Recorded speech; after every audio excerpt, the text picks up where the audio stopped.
Welcome, YouTubers, to another episode in my Grammar Hero series. In this video, there's going to be 115 practice test questions that should closely mirror what you should expect to see in the Arithmetic Reasoning subtest of both the Armed Services Vocational Aptitude Battery, that is the ASVAB, as well as a pre-screening Internet Delivered Computer Adaptive Test, that is the PiCAT. On the actual test, you'll have 39 minutes to answer 16 questions, and likewise, you'll not be permitted to use a calculator or a reference sheet on the actual ASVAB or PiCAT. In order to get the most from this video, of course, you'll want to pause the video after I read a test question, attempt to solve it on your own, and then resume playing the video to check your solution. Perhaps most importantly, I also want to mention this: I do not recommend that you spend more than $30 on test prep for the ASVAB and PiCAT because, truth be told, the vast majority of you will pass the ASVAB and PiCAT on your first try as long as you spend anywhere from a week to a month studying for it. For example, this video, which has over 100 questions in it, is a great way to prepare for the arithmetic reasoning subtest. It should take you anywhere from 1 to 5 days to get through this video, and in doing so, you'll be exceptionally well prepared for this test. And of course, I also want you to be on the lookout for any tutoring scams. If someone with a strong Indian accent is trying to get you to pay 500, 700, or $1,000 for tutoring, chances are it's a scam. And what's more, if you sign up for a tutoring website and you notice that the materials they're giving you are all freely available, including on this YouTube channel, it's another clue that you're being taken for a ride. Again, if you stick with free resources like my YouTube channel and website, you'll have no problems passing this test. Finally, I want to mention this. I also have playlists that review every concept that you'll see in this video. I'll put a link to my playlist in the description of this video. And with all that finally being said, let's go ahead and get started with these 115 practice test questions. This arithmetic reasoning practice test question for the ASVAB and PiCAT says, in a group of 10 students, 7 are 13 years old and 3 are 17 years old, what is the average age of these 10 students?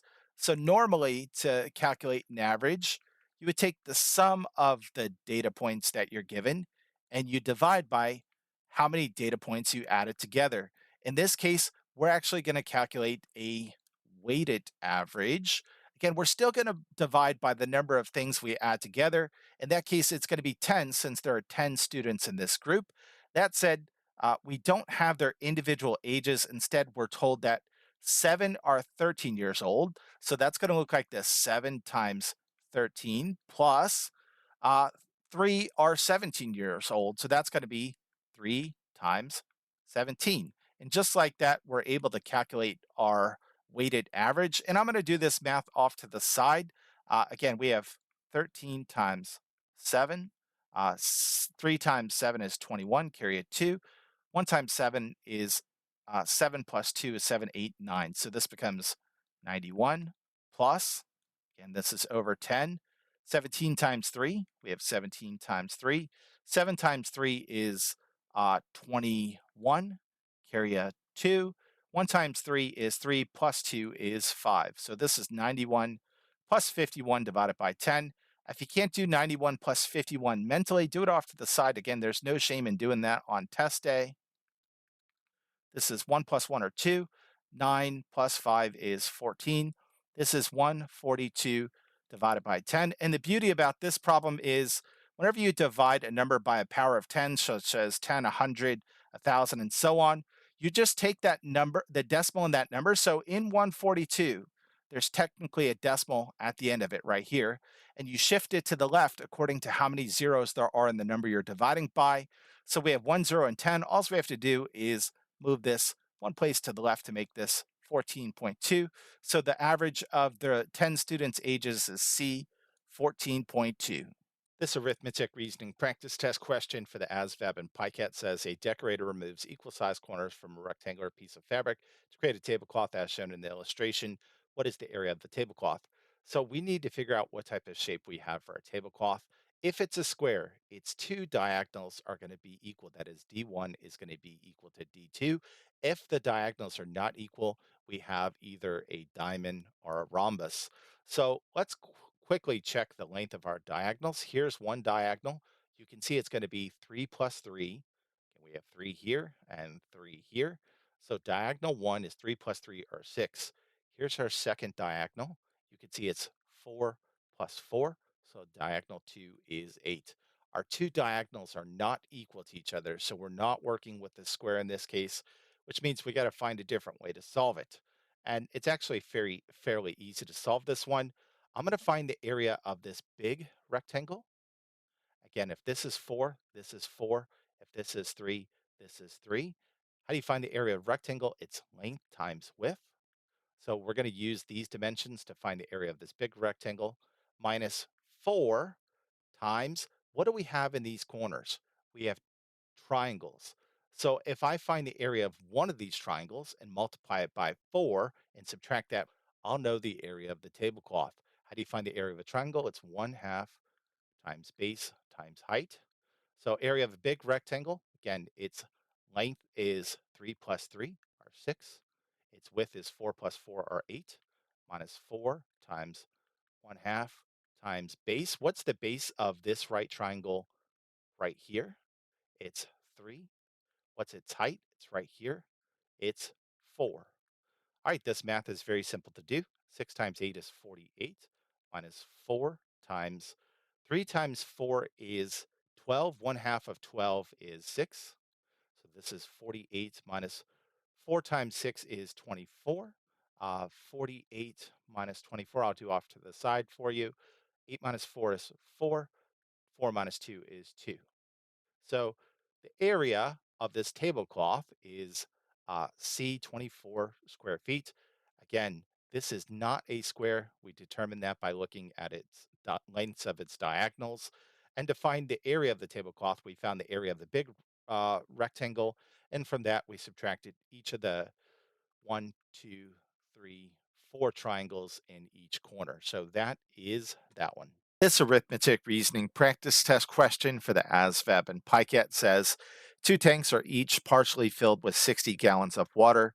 Tank A is 3/4 full and tank B is half full. What is the maximum amount of water that can be held in both tanks together? So for a problem like this, I'm going to make a quick sketch to help me keep my work organized. Again, we have two tanks that are filled with water, and in each tank there are 60 gallons of water. According to the problem, we know tank A is 3/4 full and tank B is half full. So what we're going to do is write an equation uh, and then solve it such that we find the maximum capacity of both tanks together. So let's start with tank A.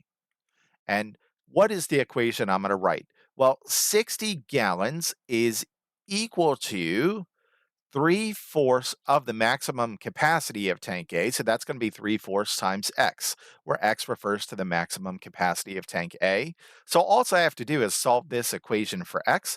And to do that, I'm going to multiply both sides by 4/3 to clear that in front of X. In doing so, this crosses out here and here, leaving me with X over here. Now let's go ahead and solve this via cross reduction. Write 60 as a fraction by placing it over 1. Then you could say 3 goes into 3 one time, 3 goes into 60 uh, 20 times. So this becomes 4 over 1, which is just 4, times 20 over 1, which is just 20. 4 times 20 is going to be 80. So we know the maximum capacity of tank A is going to be 80 gallons. That's the most water that it can hold. And we're going to do the same thing for tank B here. Again, 60 gallons is equal to 1/2 of the maximum capacity of tank B. And again, I'm going to let that maximum capacity be X. To solve this one, all we have to do is solve for X, which means we're going to multiply both sides by 2/1. In doing so, this crosses out here and here, leaving you with just X on this side. Again, 2 over 1 is the same thing as 2, so this becomes 2 times 60. 2 times 60 is 120.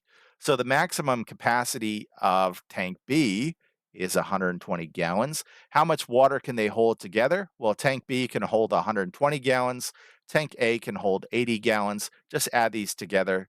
You should be able to do that mentally. both tanks together can hold B, 200 gallons of water. This challenge question for the arithmetic reasoning subtest of the ASVAB and PiCAT says, Julia earns $68,000 per year and wants to begin investing her money. She figures she can afford to invest 40% of her salary. Of that, 60% will be invested in corporate bonds, while 40% will be invested in securities. If the corporate bonds and securities yield 7% and 12% annual interest, respectively, how much interest will Julia earn in 1 year? All right, so first, we're going to take this one step at a time. It says right here she makes $68,000 a year and she wants to invest 40% of that. So to start, we're going to do 68,000 times zero point 0.4. Again, zero point 0.4 is the decimal equivalent of 40%. And this will tell us how much she's going to be investing. Of course, to do this math, we're going to move this decimal place one place to the right to make this 68,000 times 4, albeit with one decimal to move to the left. 4 times 0, 0, 4 times 0, 0, 4 times 0, 0, 4 times 8 is going to be 32, so bring down a 2, carry a 3. 4 times 6 is 24, 25, 26, 27. Bring our one decimal back in. So she's going to be investing $27,200 of her annual income. And again, she's going to split this two ways. 60% of that amount is going to be invested in corporate bonds, and 40% of that amount is going to be invested in securities. So let's find 60% of 27,200, and then we'll find 40% of 27,200. So we have 27,200 times zero point 0.6. Again, move this decimal one place to the right to make this 27,200 times 6, albeit with one decimal to move back into the left. 0 times 6 is 0, 0 times 6 is 0, 6 times 2 is 12, bring down a 2, carry a 1. I don't know why my pen acted up there. 7 times 6 is 42, 43, carry a 4. 6 times 2 is 12, 13, 14, 15, 16. Bring in one decimal. So she's going to be investing 60% of 27,200, which is 16,320. Let's figure out how much 40% of 27,200 is. You could do 27,200 times zero point 0.4, but since we know these add up to 100, I'm just going to take 27,200, and from that, I'm going to subtract 16,320. Again, doing subtraction is a little bit easier than doing math with a decimal. This is 0. 0 minus 2 we can't do, so we're going to borrow. This is going to be 1. This is going to be 10. 10 minus 2 is going to be 8. 1 minus 3 we can't do, so we have to borrow. This becomes 6. This becomes 11. 11 minus 3 is 8. 6 minus 6 is 0. 2 minus 1 is going to be 1. So this is 10,880. All right, let's keep working this out. These are the amounts she's going to invest. And to find out how much interest she's going to earn on these investment amounts, we're going to use the simple interest formula. That is, interest is equal to principal times rate times time. And we're going to have to do that for both of these. In this case, we're told that corporate bonds yield 7% interest and securities yield 12% in annual interest. So let's go ahead and start plugging these things in. We're going to be solving for I in both cases. P is the amount you invest. So that's this amount right here. This is going to be 16,320. What is the interest rate? It's 7%. So this is times 0.07. 0.07 is the decimal equivalent of 7%. T is time. How long is this investment? It's going to be 1 year according to the problem. Let's do the same thing over here. Again, she's investing her principal, which is 10,880. In this case, her interest rate is 12%, which is 0.12 in decimal form. And again, it's going to be for 1 year. Now, multiplying anything by 1 just yields back itself. So we can actually cross out these ones. They don't impact the math whatsoever. So to get our answer, we're going to do this multiplication, and then we're going to add these two results together. So let's take our time as we do this. We have 16,320 times 0.07. Again, move our decimal two times to the right to make this 16,320 times 7, albeit with two decimals to move back into the left. 0 times 7 is 0. 7 times 2 is 14, carry a 1. Uh, 7 times 3 is 21, 22, carry a 2. 7 times 6 is 42, 43, 44, carry a 4. 1 times 7 is 7, 8, 9, 10, 11. Bring in our two decimals, 1, 2. So we can see that this is going to be 11, 42, 40. Let's go ahead and do this math over here. Again, we have 10,880 times 0.12. Move our decimal 1 two times to the right. All right, so this becomes 10,880 times 12, albeit with two decimals to move back in when we're done. 0 times 2 is 0. 8 times 2 is 16, carry a 1. 8 times 2 is 16, 17, carry a 1. 0 times 2 is 0 plus 1 is 1. 2 times 1 is 2. Add a 0 placeholder before we get started. 1 times 0 is 0. 1 times 8 is 8. 1 times 8 is 8. 1 times 0 is 0. 1 times 1 is 1. Let's add this all up. 0, 6, 15, carry a 1. 8, 9, 10, carry a 1. 3, 1, bring in our two decimals. So this interest over here is 1305.60. Let's add these two things together now to find out how much interest she's going to earn in total. This is going to be 1305.60 plus 1142.40. This is 0. 6 and 4 is 10. Carry a 1, bring down our decimal. 5, 6, 7, 8, 4, 4, and 2. So in total, she's going to earn $2,448 in interest, which is answer choice B. If you see a question like this on the ASVAB, it means you're going to be getting close to a very perfect score. So that is that one. This ASVAB PiCAT Arithmetic Reasoning practice test question says two tanks are partially filled with 96 gallons of water each as shown. Tank A is 4/5 full and tank B is 2/3 full. What is the maximum amount of water that can be held in both tanks together? So we're going to translate these statements into equations that we can then solve. Let's start with tank A. There are 96 gallons of water in tank A, and that is equal to 4/5 of tank A's capacity. So 96 equals 4/5 A. We're going to solve that for A to get its maximum capacity. Let's go ahead and do the same thing for B. Again, there are 96 gallons of water in tank B, and that's equal to 2/3 of tank B's total capacity. By solving this for B, we'll know its total capacity, and then we'll add these two values together. How am I going to solve for A? I'm going to clear 4/5 by multiplying both sides of this equation by its reciprocal, notably by 5/4. This crosses out, leaving you with just A over here. Let's write 96 as a fraction by placing it over 1. And before we do this math, let's try to cross reduce. 4 goes into 4 one time.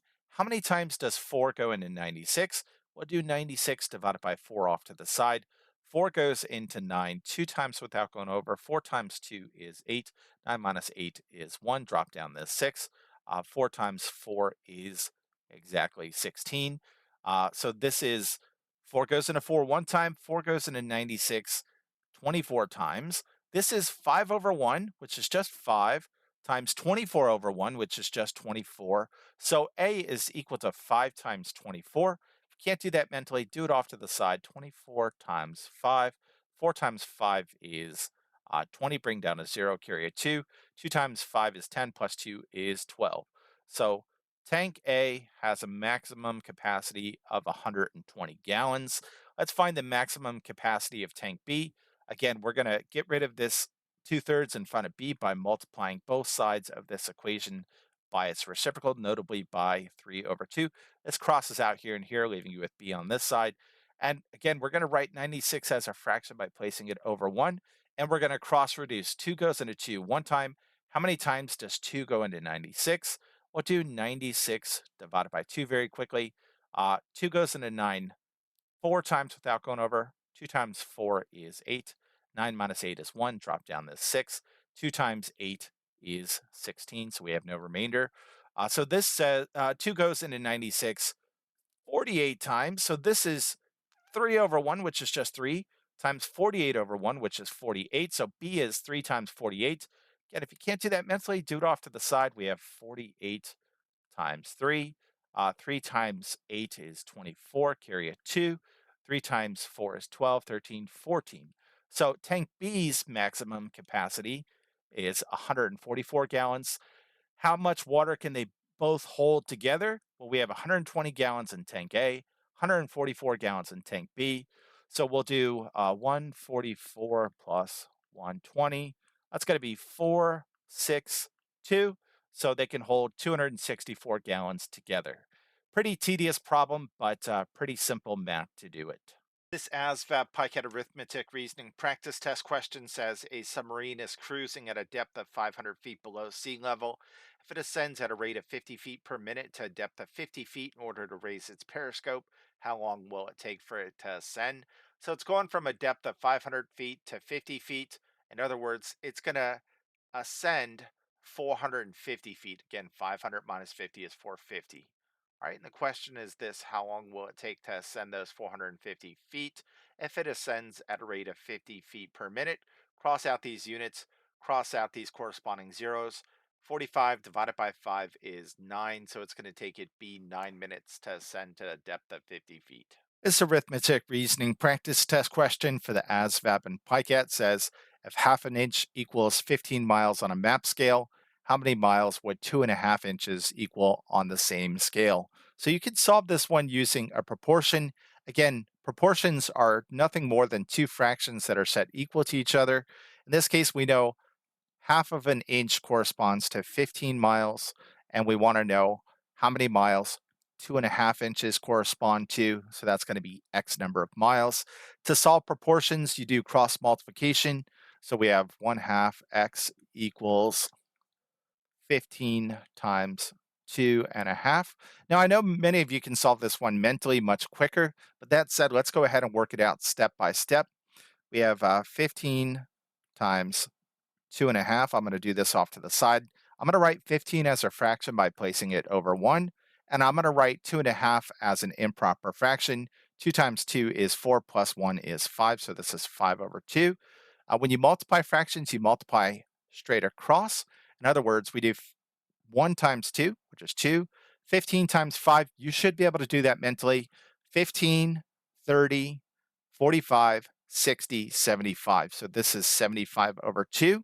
In other words, this is 1/2 x equals 75 over 2, which is the same thing as 15 times 2.5. To get rid of this 1/2 in front of x, we're going to multiply both sides of this equation by the reciprocal of 1/2, which is 2 over 1. In doing so, this crosses out. We're going to multiply this side by 2 over 1, as I just mentioned. It says x equals, again, 2 goes into 2 one time, 2 goes into 2 one time, so we just cross reduce this to be 75 over 1, which is just 75, times 1 over 1, which is just 1. 75 times 1 is 75. So those 2.5 inches correspond to B 75 miles. This arithmetic reasoning practice test question for the ASVAB and PiCAT says Nick and Kate can pedal around the lake 4 times as fast as Tim and Amy. If Nick and Kate go around the lake 52 times before stopping, how many more laps do Tim and Amy need to do before completing the same number of laps? So here's Tim and Amy. Here's Nick and Kate. We know Nick and Kate complete 52 laps before stopping. And if Nick and Kate complete 52 laps, how many laps did Tim and Amy complete? Well, that's going to be 52 divided by 4, since Nick and Kate pedal 4 times as fast as Tim and Amy around the lake. 4 goes into 5 one time. 4 times 1 is 4. 5 minus 4 is 1. Drop down this 2. 4 times 3 is 12 with no remainder. So by the time Nick and Kate complete 52 laps, Tim and Amy have only done 13 laps. And you can check this, 13 times 4 is 52. So, how many more laps do Tim and Amy have to complete before they reach 52 laps? Well, that's going to be 52 minus 13. 2 minus 3 we can't do. We have to borrow. This becomes 4. This becomes 12. 12 minus 3 is 9. 4 minus 1 is 3. So, they're going to have to do 39 more laps until they complete 52 laps. So this one is going to be C, of course. It's arithmetic reasoning practice test question for the ASVAB and PiCAT. Says, what is the approximate surface area of a box that is 8 inches wide, 12 inches tall, and 9 inches long? So let's write down these three things. We have a box that is 8 inches wide, so its width is W, 12 inches tall, so its height is 12, and 9 inches long, so its length is 9. Now, the formula to find surface area is not one that you have to memorize.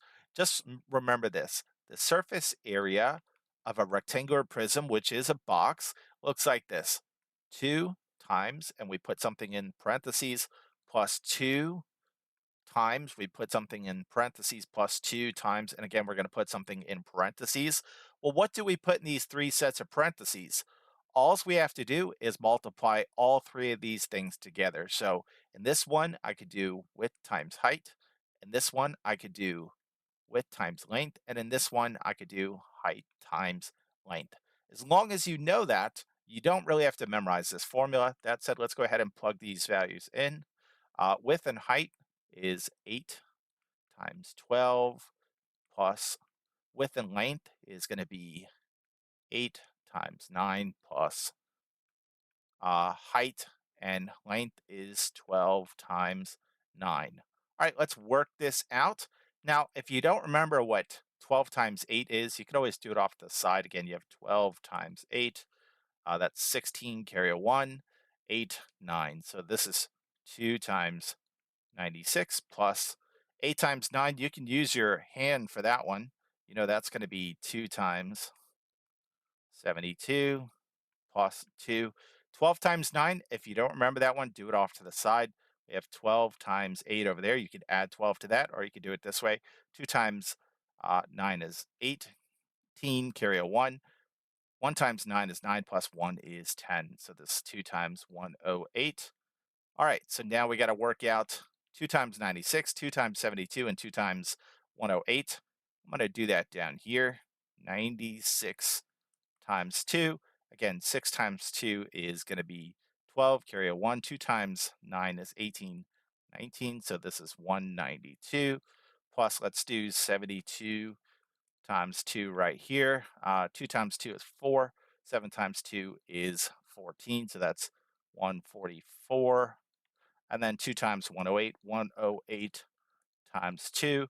That's 16, carry a 1. That's 0 plus 1 is 1. And then 2 times 1 is 2. Let's add all this up now. I'm going to do it off to the side so as not to make any mistakes here. We have 192, 144, and 216. 6 and 4 is 10, plus 2 is 12, carry a 1. Uh, 4 and 1 is 5. 9 and 1 is 10. 10 and 5 is 15. Carry a 1. 2, 3, 4, 5. All right, so its surface area, as you can see, is 552 square inches. Very tedious problem, but nothing too hard. This ASVAB PiCAT arithmetic reasoning practice test question says a pizza is cut into 8 equal pieces. A person who eats 1/4 of one piece eats what fraction of the pizza? So again, this pizza is represented by the fraction 8 over 8. 8 divided by 8 is 1. Each of these slices is 1/8 of the total. So we have a person who eats 1/4 of one piece. Well, let's translate this into a mathematical statement. So one piece is 1/8 of the total pizza. Of in math means multiply. So we're going to take 1/8 and we're going to multiply it by 1/4. And this will give us our answer. When you multiply fractions, you just multiply straight across. 1 times 1 is 1. 8 times 4 is 32. So if you eat 1/4 of a piece of pizza, you eat 1/32 of the total pizza. So this one is going to be A. This arithmetic reasoning practice test question for the ASVAB and PiCAT says there are 9 equal stacks of tiles. A worker loads 4 stacks of tiles in a wheelbarrow and 5 stacks in a truck. How many tiles are in the truck if there are 28 tiles in the wheelbarrow? So in the wheelbarrow, we have 4 stacks according to the problem. And in the truck, there are 5 equal stacks according to the problem. In addition, we know that there are 28 tiles in the wheelbarrow. If these stacks are equal, we could divide this by 4 to figure out how many tiles there are in each stack. 28 divided by 4 is 7. So in each stack of tiles, there are 7 individual tiles. Again, we have 5 stacks here. 5 times 7 is 35. So in the truck, there are B 35 tiles. This arithmetic reasoning practice test question for the ASVAB and PiCAT says, if a photocopy machine can copy 24 pages per minute, how long will it take the machine to make 36 copies of a 124-page document? So the first thing we need to calculate is the total number of pages that we're going to be making copies of. Again, we have a 124-page document, and we're making 36 copies of it. So that's going to be 124 times 36. 4 times 6 is 24, carry a 2. 6 times 2 is 12, 13, 14, carry a 1. 6 times 1 is 6 plus 1 is 7, add a 0 placeholder. 4 times 3 is 12, carry a 1. 2 times 3 is 6 plus 1 is 7. 3 times 1 is 3. Let's add this all up. This becomes 4, 6, 14, carry a 1, 4. So we're going to be making copies of 4,464 pages in total. And of course, the machine can copy 24 pages per minute. So by doing this long division, we'll know how many minutes it's going to take for this machine to make the copies. We're going to start by asking ourselves, how many times does 24 go into 4 without going over? It doesn't. How many times does 24 go into 44 without going over? That's going to be 1 time. 24 times 1 is 24. 44 minus 24 is 20, of course. And now we drop down the 6. How many times does 24 go into 206? Well, 24 times 10 would be 240, which is too big.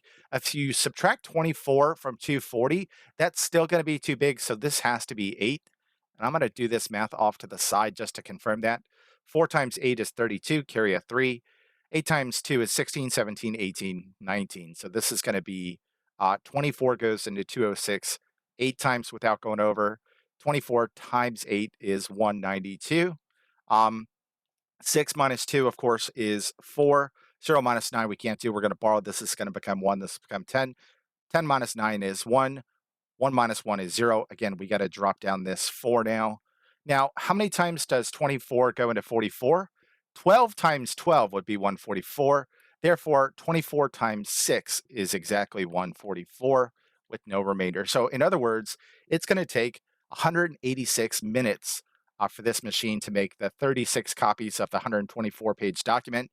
That said, we're not finished because, as you can see, our answers are expressed in terms of hours and minutes. So we're also going to have to make a conversion. And for that, you have to know that there are 60 minutes in every hour.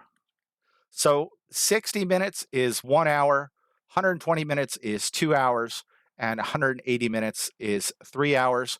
We have 186 minutes. So that's the same thing as 180 minutes plus 6 minutes. 180 minutes is 3 hours. So this is 3 hours and 6 minutes. All right, so this one is going to be answer choice B, of course. This arithmetic reasoning practice test question for the ASVAB and PiCAT says a pie was cut into 2 equal pieces. Each of those pieces was cut into halves again, and each of those smaller pieces was cut into 2 equal pieces. If 2 pieces were eaten, what portion of the pie is left? So on the ASVAB and PiCAT, you will have scratch paper, but not a calculator. So for this problem, let's take it step by step. And the first thing we're going to do is draw a circle to represent our pie. And this first part says the pie was cut into 2 equal pieces. So let's make that cut accordingly. Now we have our 2 equal pieces. Each of those pieces was cut into halves again. So let's go ahead and do that. Okay. And each of those smaller pieces was cut into 2 equal pieces. So we have 1, 2, 3, 4 smaller pieces. We're going to have to cut all 4 of them in half again. And that's going to look like this: half there, half there, half there, and half there. So we just divided our pie up accordingly. How many pieces do we have in total? We have one, two, three, four, five, six, seven, 8 pieces. All right. And it says if 2 pieces were eaten, what portion of the pie is left? So the total pie has 8 pieces. Of 2 of them were eaten, that means you have 6 left. This isn't an answer choice because we could reduce this by a common factor of 2. 6 divided by 2 is 3. 8 divided by 2 is 4. So in other words, if 2 pieces were eaten out of the 8 piece pie, 3/4 of the pie is left. This arithmetic reasoning practice test question for the ASVAB and PiCAT says a bag contains 3 red, 5 blue, 3 green, and 4 yellow marbles. If one marble is drawn from the bag at random, what is the probability that it is blue? So the probability P of selecting a blue marble is going to be equal to the number of blue marbles in the bag divided by the total number of marbles in the bag. How many blue marbles are in the bag? Well, there are 5 of them. And how many marbles are in the bag in total? There are 3 red, 5 blue, 3 green, and 4 yellow. So this becomes 5 over 3 and 5 is 8, 9, 10, 11. 11 and 4 is 15.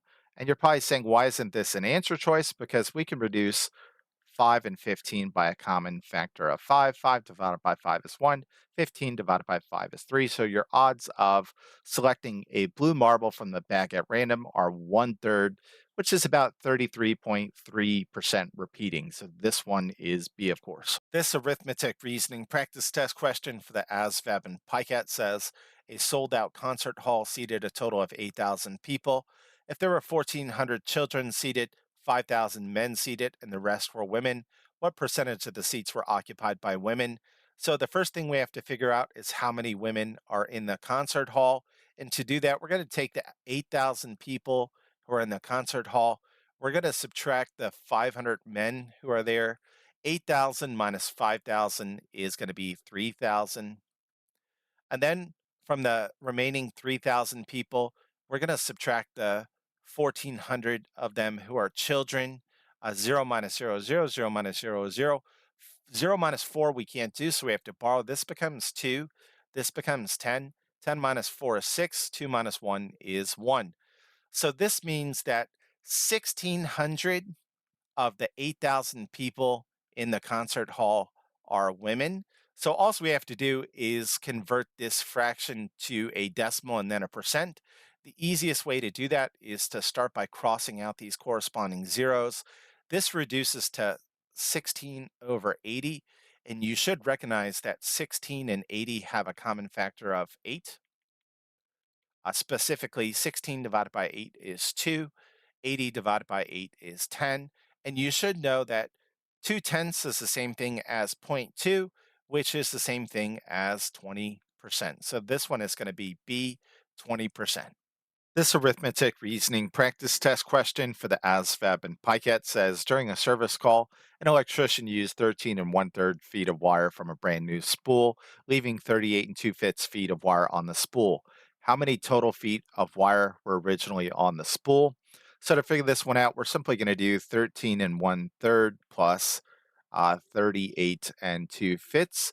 Now, whenever you have to add mixed numbers, the easiest thing to do is to take your whole numbers, notably 38 and 13, and add those off to the side separately. 8 plus 3 is going to be 11, carry a 1. 3 plus 1 is going to be 5. Now that we've added the whole numbers, what we're going to do is add the fractions separately. So this is going to be 1/3 plus 2/5. In order to add fractions, they have to have the same denominator or common denominator. 3 and 5 both go into 15, so that's going to be our common denominator. To write 3 as 15, we would have to multiply it by 5. We're also going to do that to its numerator, so this becomes 5 over 15. To write 5 as 15, we would have to multiply it by 3. Of course, we're also going to do that to its numerator, so this is 6 over 15. When you add fractions, you keep your denominator the same, but you add your numerator, so this becomes 5 plus 6, which is the same thing as 11 over 15. So our answer is going to be 51. Again, this is the result we got when we added our whole numbers, and 11 over 15, the result we got when we added our fractions. So this one is going to be D, of course. This arithmetic reasoning practice test question for the ASVAB and PiCAT says a bread recipe calls for 3 1/2 cups of flour. If you only have 2 1/8 cups, how much more flour do you need? So to answer this one, we're going to do 3 1/2 minus 2 1/8. Now there is a shortcut that you can use to solve this one. That said, I'm going to show you the solution that works no matter what. And the solution that works no matter what is to start by converting these to improper fractions. 3 times 2 is 6 plus 1 is 7.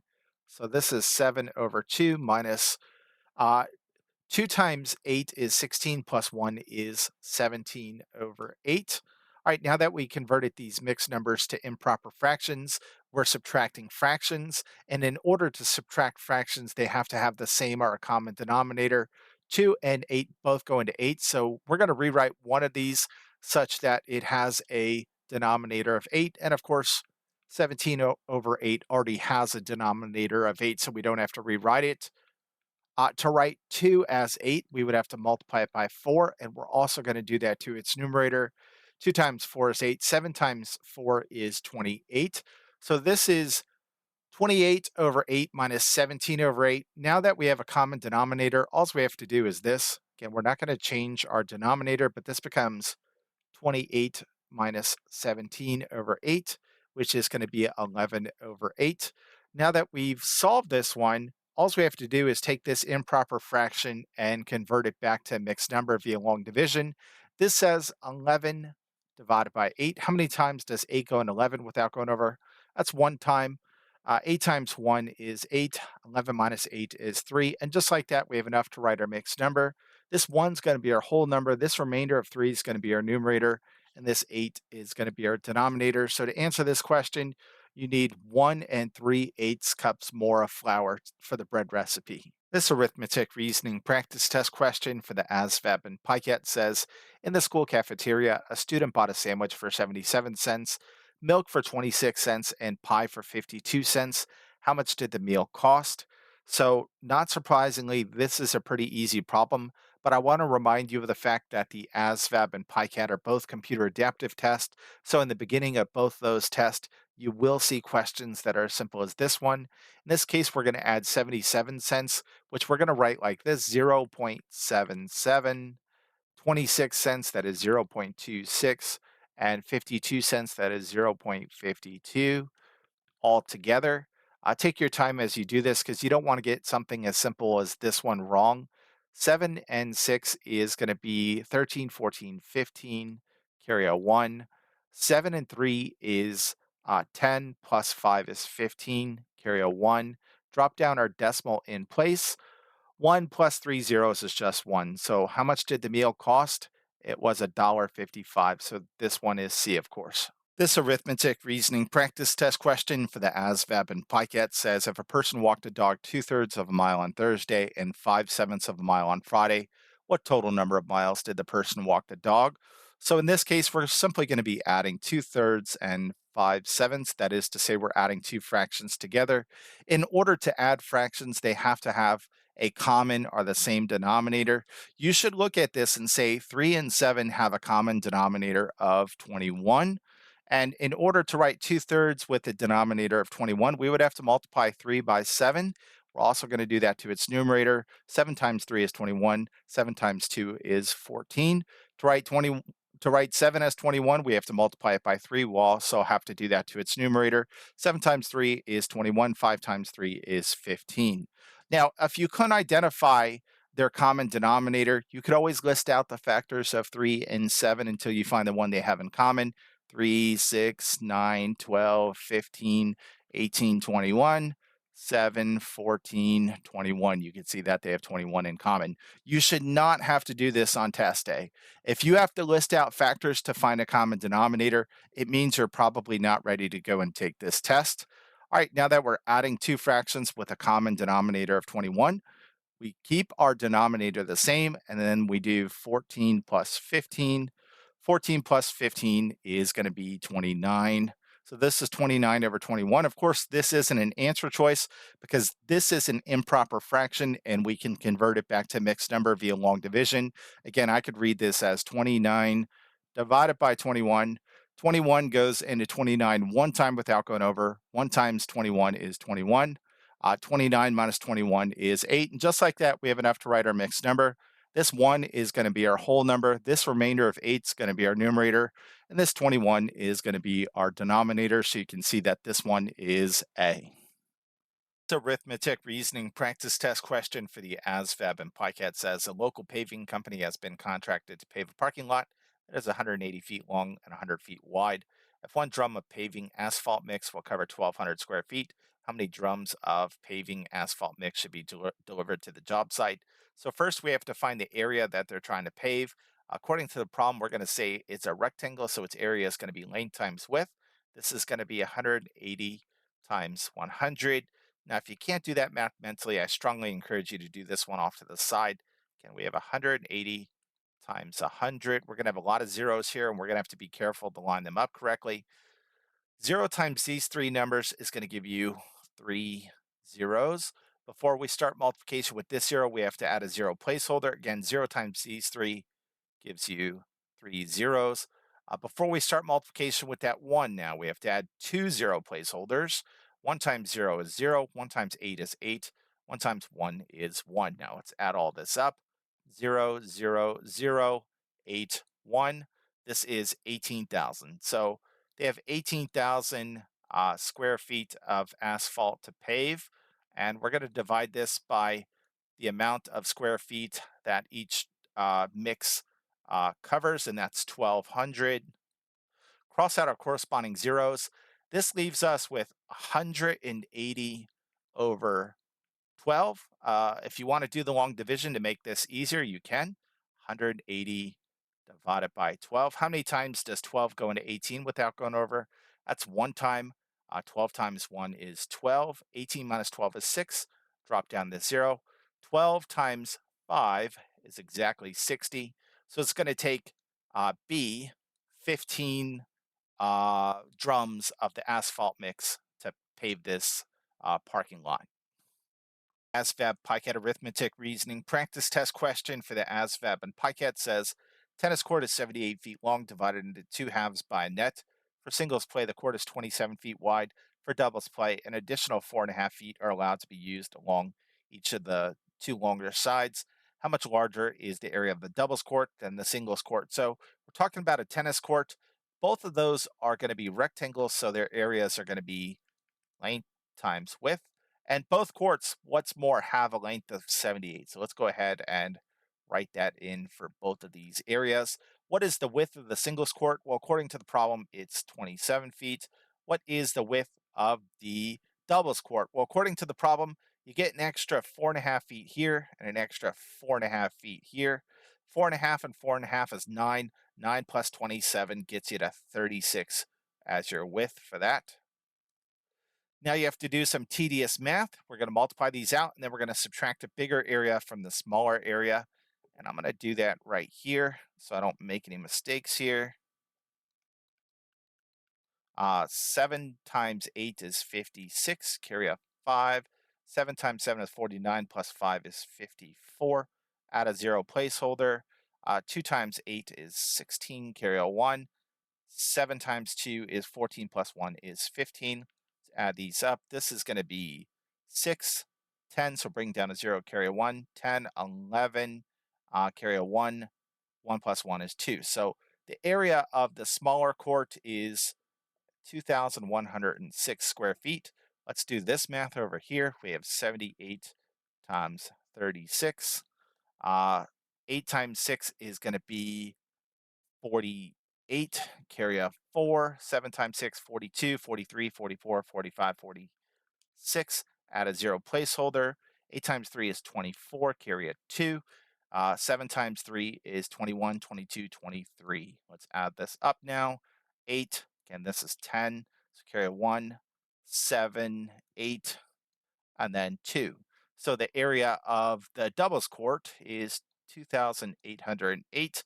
To find the difference, we just subtract them, and I'm going to do 2,808 minus 2,106. Thankfully enough, this is the easiest part of the problem. 8 minus 6 is 2, 0 minus 0 is 0. 8 minus 1 is 7, 2 minus 2 is 0. So the difference is C, 702 square feet. Very tedious problem. This arithmetic reasoning practice test question for the ASVAB and PiCAT says a volleyball court is 60 feet long.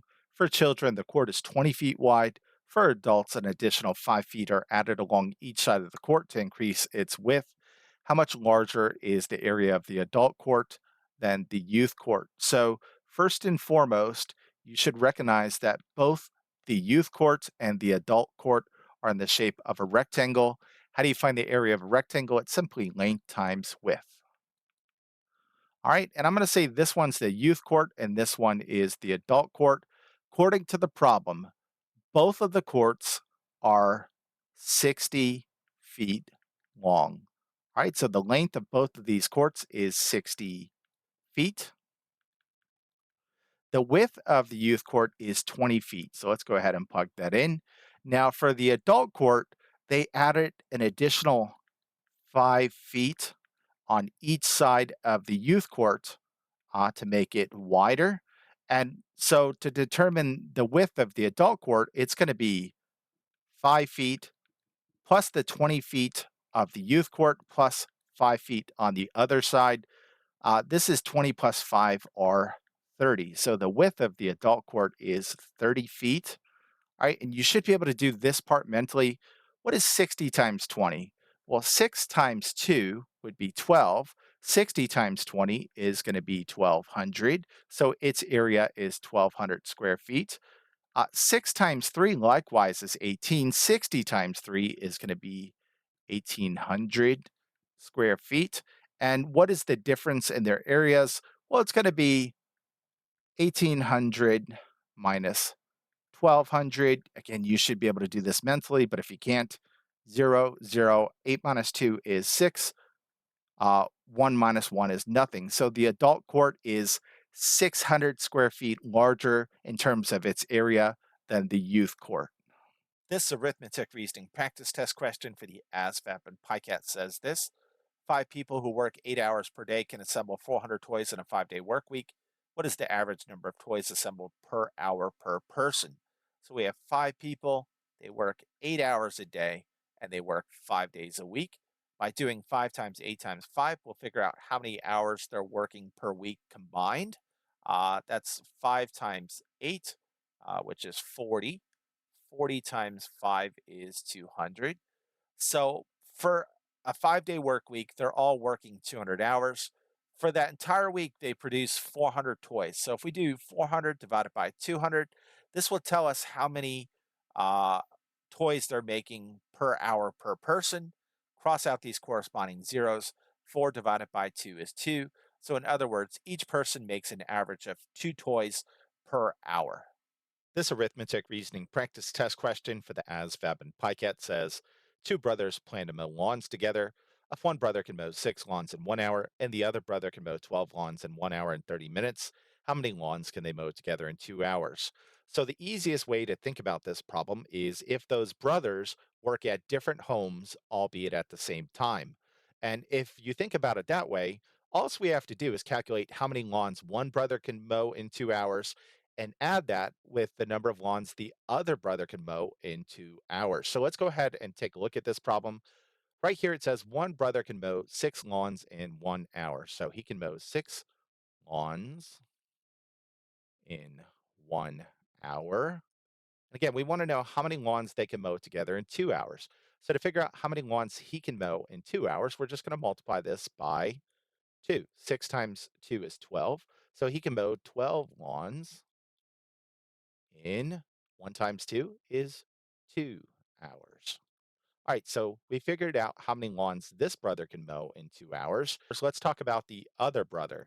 Well, right here, it says he can mow 12 lawns in 1 hour and 30 minutes. So he can do 12 lawns in 1 hour and 30 minutes. Well, 1 hour and 30 minutes is the same thing as 90 minutes. Again, in 1 hour, there are 60 minutes plus the 30 minutes, that's 90 minutes. And let's look at it this way. he can mow 12 lawns in 90 minutes. Well, let's break down 90 minutes to be in 30 minutes intervals. So he can mow 12 lawns, and 90 minutes is the same thing as 30 minutes plus 30 minutes plus 30 minutes, 30, 60, 90. In other words, if we divide 12 by 3, because we have three 30-minute intervals, we'll know how many lawns he can mow every 30 minutes. Again, 12 divided by 3 is 4.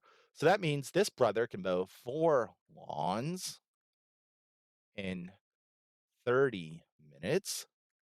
Now let's upscale that to be in terms of 2 hours.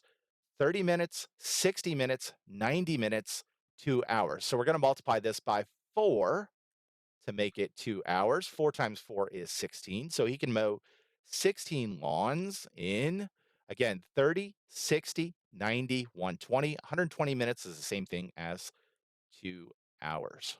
So he can mow 16 lawns in 2 hours. So now that we know that this brother can mow 16 lawns in 2 hours, and this brother can mow 12 lawns in 2 hours, to figure out how many lawns they can mow together in 2 hours, we're simply going to do 12 plus 16. So together they can mow 28 lawns in 2 hours. This arithmetic reasoning practice test question for the ASVAB and PiCAT says, two brothers plan to mow lawns together. If one brother can mow 6 lawns in 1 hour and the other brother can mow 12 lawns in an hour and 30 minutes, how many lawns can they mow all together in 2 hours? So let's think about this problem this way. Let's say these two brothers are working at separate houses. So if we calculate how much work one brother can do in 2 hours and how much work another brother can do in 2 hours, and we combine those two rates, we'll know how many lawns they can mow together in 2 hours. So let's start with the easier part. According to the problem, one brother can mow 6 lawns in 1 hour. If we want to figure out how many lawns he can mow in 2 hours, we're going to multiply this by 2. So in other words, he can mow 12 lawns in 2 hours. All right, so that's a very important rate. So I'm going to put it in a box. That's what we're going to add to the other brother's rate for 2 hours of work. Now, according to the problem, the other brother can mow 12 lawns in 1.5 hours, 1 hour and 30 minutes. That's the same thing as 1.5 hours.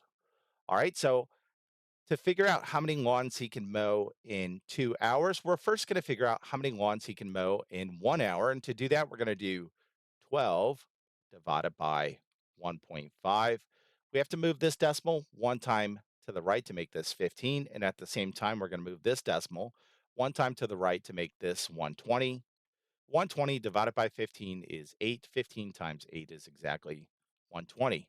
So he can mow 8 lawns in 1 hour. And if we multiply this by 2, that means he can mow 16 lawns in 2 hours. So the first brother can mow 12 lawns in 2 hours, and this brother can mow 16 lawns in 2 hours. So together, they can mow 12 plus 16 lawns in 2 hours. 2 plus 6 is 8. 2 plus 2 is 2. So altogether, they can mow 28 lawns together in 2 hours. This arithmetic reasoning practice test question for the ASVAB and PiCAT says a plumber is paid at a rate of $80 an hour plus a service fee. How much is the service fee if the plumber's bill for a 3-hour job is $288? So to solve this one, we're going to translate these statements into an equation. More specifically, we're going to translate these statements into a linear equation that we'll then solve. Linear equations are typically written as y equals mx plus b, that is slope-intercept form. And in this case, this y represents the total bill. This mx represents the hourly rate of the plumber, and this b represents his flat fee. So let's fill this in and solve accordingly. Again, we know the bill was $288, so this is going to be 288 equals, again, he's paid $80 per hour and he worked for 3 hours, so this is 80 times 3 plus b. Again, we're going to be solving for b. So let's get started here. 80 times 3 is going to be 240. Again, 8 times 3 is 24. Just tack on that 0 plus b. And finally, to solve for b, we're simply going to subtract 240 from both sides of this equation. This says b equals 288 minus 240. Again, 8 minus 0 is 8. 8 minus 4 is 4. 2 minus 2 is nothing. So clearly his service fee is $48.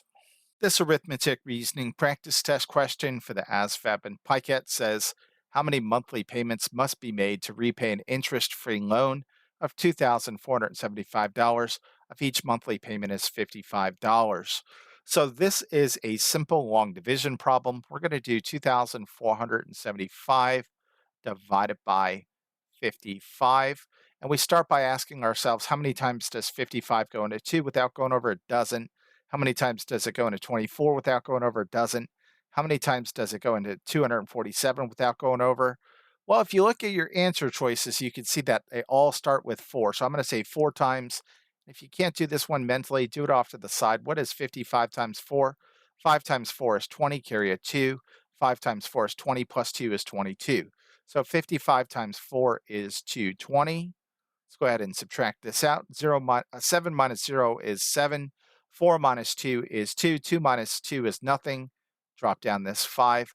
How many times does 55 go into 275 without going over? Well, I'm going to say it's going to be 5 times, but to confirm that, I'm going to do it off to the side. 55 times 5. 5 times 5 is 25, carry a 2. 5 times 5 is 25, plus 2 is 27. So 55 times 5 is 275 with no remainder. So in other words, you're going to have to make 45 monthly payments of $55 to repay the interest-free loan of $2,475. So this one is D. This arithmetic reasoning practice test question for the ASVAB and PiCAT says Andy went to the grocery store to buy bananas. If each banana costs 78 cents and he spent 468, how many bananas did he buy? So to answer this one, we're simply going to do 468 divided by 78 cents. Of course, you can't do long division with a decimal outside the division bracket.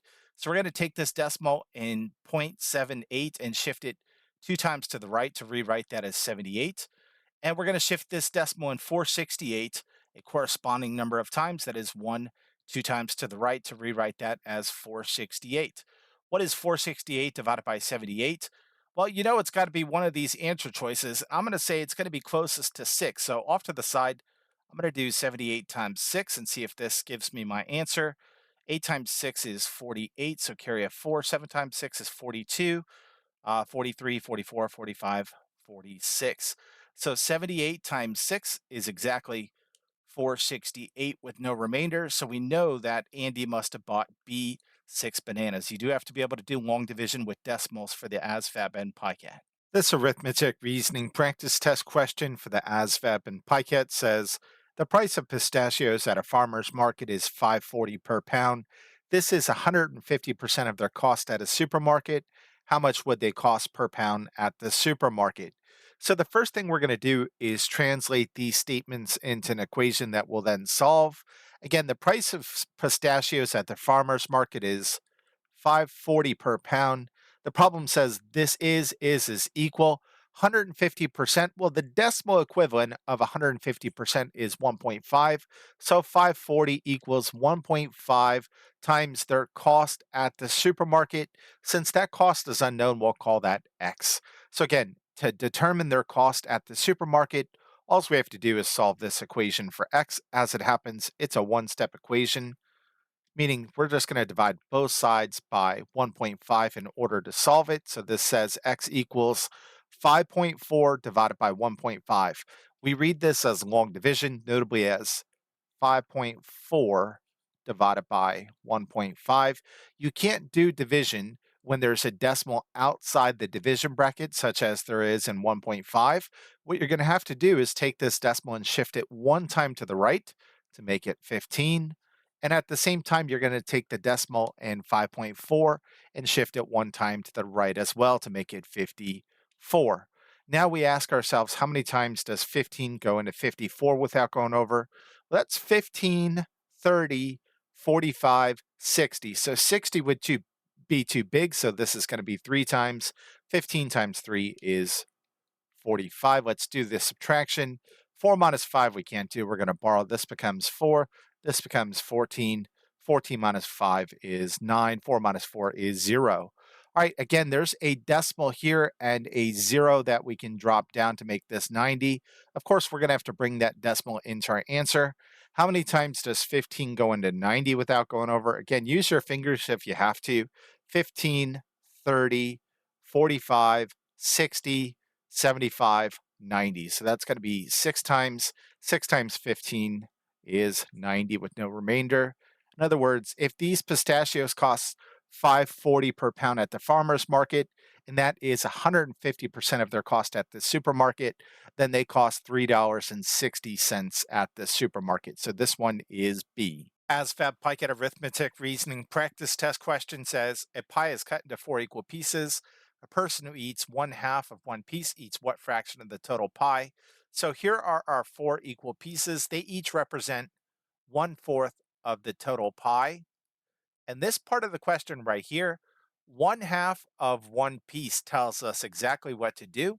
Again, we know one piece is 1/4 of the total. Of in math means multiply, and then we want to know what 1/2 of one piece is, so we're going to multiply this by 1/2. When you multiply fractions, you multiply straight across. 1 times 1 is 1, 4 times 2 is 8. So 1/2 of one piece is the same thing as 1/8 of the total pie. This arithmetic reasoning practice test question for the ASVAB and PiCAT says Paulo is 120 centimeters tall. His brother is 3/4 as tall. How tall is Paulo's younger brother? So to answer this one, we're going to do 120 times 3/4. To do this math, that is to say to multiply a whole number by a fraction, we're going to make 120 a fraction by placing it over 1. Again, 120 divided by 1 is just 120. And now we're going to cross reduce as much as possible before we do this multiplication to make this math as simple as possible. That is to say, we're going to say 4 goes into 4 one time, 4 goes into 12, 3 times, therefore 4 goes into 120 30 times. This is 30 over 1. 30 divided by 1 is just 30 times 3 over 1. 3 over 1 is just 3. 30 times 3 is 90, so his younger brother must be C, 90 centimeters tall. This arithmetic reasoning practice test question for the ASVAB and PiCAT says, in Smallville, Kansas, the population grew 5% between 1985 and 1990. If the population was 210 in 1990, what was the population in 1985? So I'm going to let the letter variable x be the population of Smallville in 1985. And with that in mind, we're going to take these statements and translate them into an equation that we'll then solve.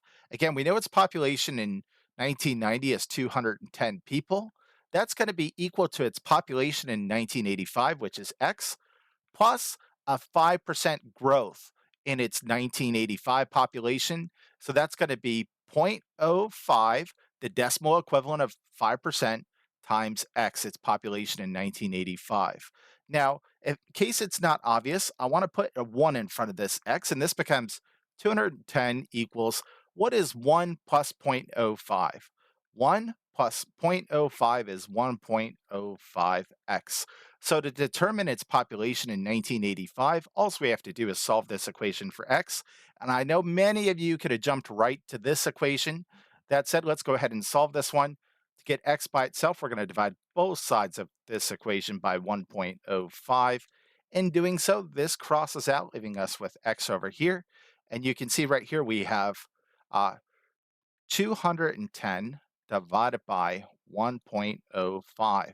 Now, you can't do long division where the decimal's outside the division bracket. And in this case, we have 1.05 outside the division bracket. So that's going to prompt me to take this decimal and move it 2 times to the right to make this 105. And at the same time, I'm going to take the decimal in 210 and move it a corresponding number of times to the right, 1, 2, and I'm going to add 2 zero placeholders. So this becomes 21,000 divided by 105. And believe it or not, this math's actually pretty easy to do. 105 times 2 would be 210. Again, 100 times 2 is 200. 5 times 2 is 10. So 105 times 2 is 210. And all we have to do is tack on two zeros. So without doing any math off to the side, we know 105 times 200 is going to be 21,000 with no remainder. So this one is going to be X is 200. Again, X refers to the population in 1985. So we know its population in 1985 was C, 200 people. This arithmetic reasoning practice test question for the ASVAB and PiCAT says the price of a winter coat went from $50 to $75. What was its percent increase in price? So, in other words, what was its percent change? The percent change formula says you take your new price, you subtract that by the old price, you divide by the old price. And if you need it, this isn't always necessary, you multiply that by 100 to convert it to a percent. Now, what is the new price of this coat? It's $75. So this is 75. What is the old or original price of the coat? It's $50. So this is 75 minus 50 over 50. 75 minus 50, you should be able to do mentally. That's going to be 25 over 50. Now, there is a very quick way we can convert this fraction to percent. Again, anything over 100 is a percent. So 5 over 100 would be 5%. 12 over 100 would be 12%. What can we do with this fraction to make it have a denominator of 100? Well, we can multiply top and bottom by 2. 25 times 2 is 50. 50 times 2 is 100. 50 over 100 as a percent is going to be 50%. So, in other words, we know there was D, a 50% increase in its price. This arithmetic reasoning practice test question for the ASVAB and PiCAT says in Blowing Rock, North Carolina, the population grew 10% between 2020 and 2025.